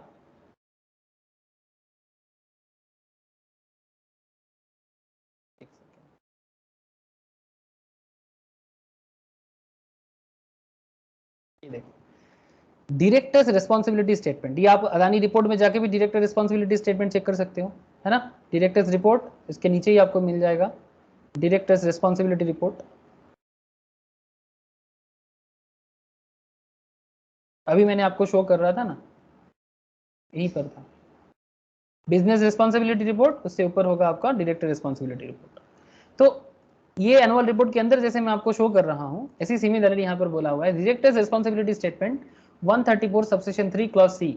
In the preparations of the annual accounts, the applicable accounting standards had been followed along with the proper explanation relating to material departures. जो भी जरूरी चीजें हैं वो सब देना जरूरी है. बस यही यहाँ पर बोला है कि भाई डायरेक्टर सारा का सारा काम रिस्पॉन्सिबिलिटीज लेके किया है. और signing off board report, the board report any annexure thereto shall be signed by its chairperson of the company if he is authorized by the board, and where he is not so authorized shall be signed by at least 2 directors, one of whom shall be managing director, or by the director where there is one director. अगर एक director है तो वही करेगा, और अगर managing director है तो एटलीस्ट वो तो करेगा ही. अगर कंट्रावेन करेगा बोर्ड रिपोर्ट वगैरह देने में, सिमिलरली कंपनी के केस में फाइन 50,000 से कम नहीं होना चाहिए, 25 लाख तक फाइन हो सकता है कंपनी के ऊपर. और एवरी ऑफिसर इन डिफॉल्ट के केस में इम्प्रिजनमेंट फॉर टर्म 3 साल तक, बोर्ड रिपोर्ट नहीं दे हुए रिस्पॉन्सिबिलिटी रिपोर्ट 3 साल तक जेल हो सकता है. और फाइन सर 50,000 से कम नहीं और 5 लाख एक्सटेंड हो सकता है. बोथ फाइन एंड जेल दोनों हो सकता है. सर क्या बात करते हो? ABC company is a 1% company and has the one director who shall authenticate the balance sheet and statement of PL and board report. ठीक है, ये एग्जांपल्स बोला है. In case of a 1% company, the financial statement shall be signed by only one director for submission to the auditor for his report thereon. So the financial statement signed by one director shall be considered in order. तो in that case एक director sign करेगा तो चलेगा, because इस case में एक ही director है, इस केस में एक ही डायरेक्टर है क्योंकि 1% कंपनी है. ठीक है, ओके सर. ये कॉर्पोरेट सोशल रिस्पॉन्सिबिलिटी सेक्शन 135 में कहा गया है. ठीक है, तो एक काम करूंगा सर, मंडे वाला क्लास में सुबह को होगा.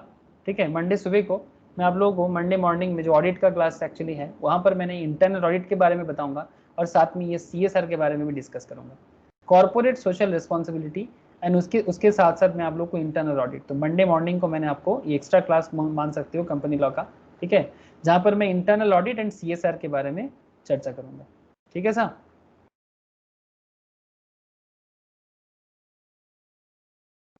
Section 139 internal audit and as well as CSR, ये दोनों डिस्कशन में आप लोगों के साथ मंडे को करूंगा. ठीक है, आई होप सर समझ में आया. हाँ सर, क्लियर हो रहा है ना पूरा का पूरा points? I hope I hope एकदम मज़ा भी ले रहे हो सर, समझ भी आ रहा होगा। मैं नोट शेयर कर देता हूँ, एक बार प्लीज़ गो थ्रू कर लीजिए, ठीक है। और इस पर्टिकुलर नोट्स के नीचे काफ़ी सारा क्वेश्चन मिलेगा आपको, उसे भी प्रैक्टिस कर लीजिए। जितना प्रैक्टिस करोगे उतना ज़्यादा क्या होगे सर, निखारोगे, मतलब चमकोगे। ठीक है सर, कोई सवाल हो तो करो, बाकी आज तो इतना ही है।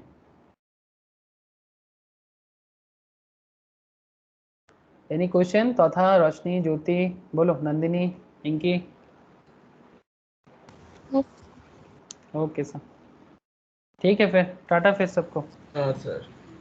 ओके तथा ठीक है, तथा रेस्ट ने, तथा একটু রেস্ট নে।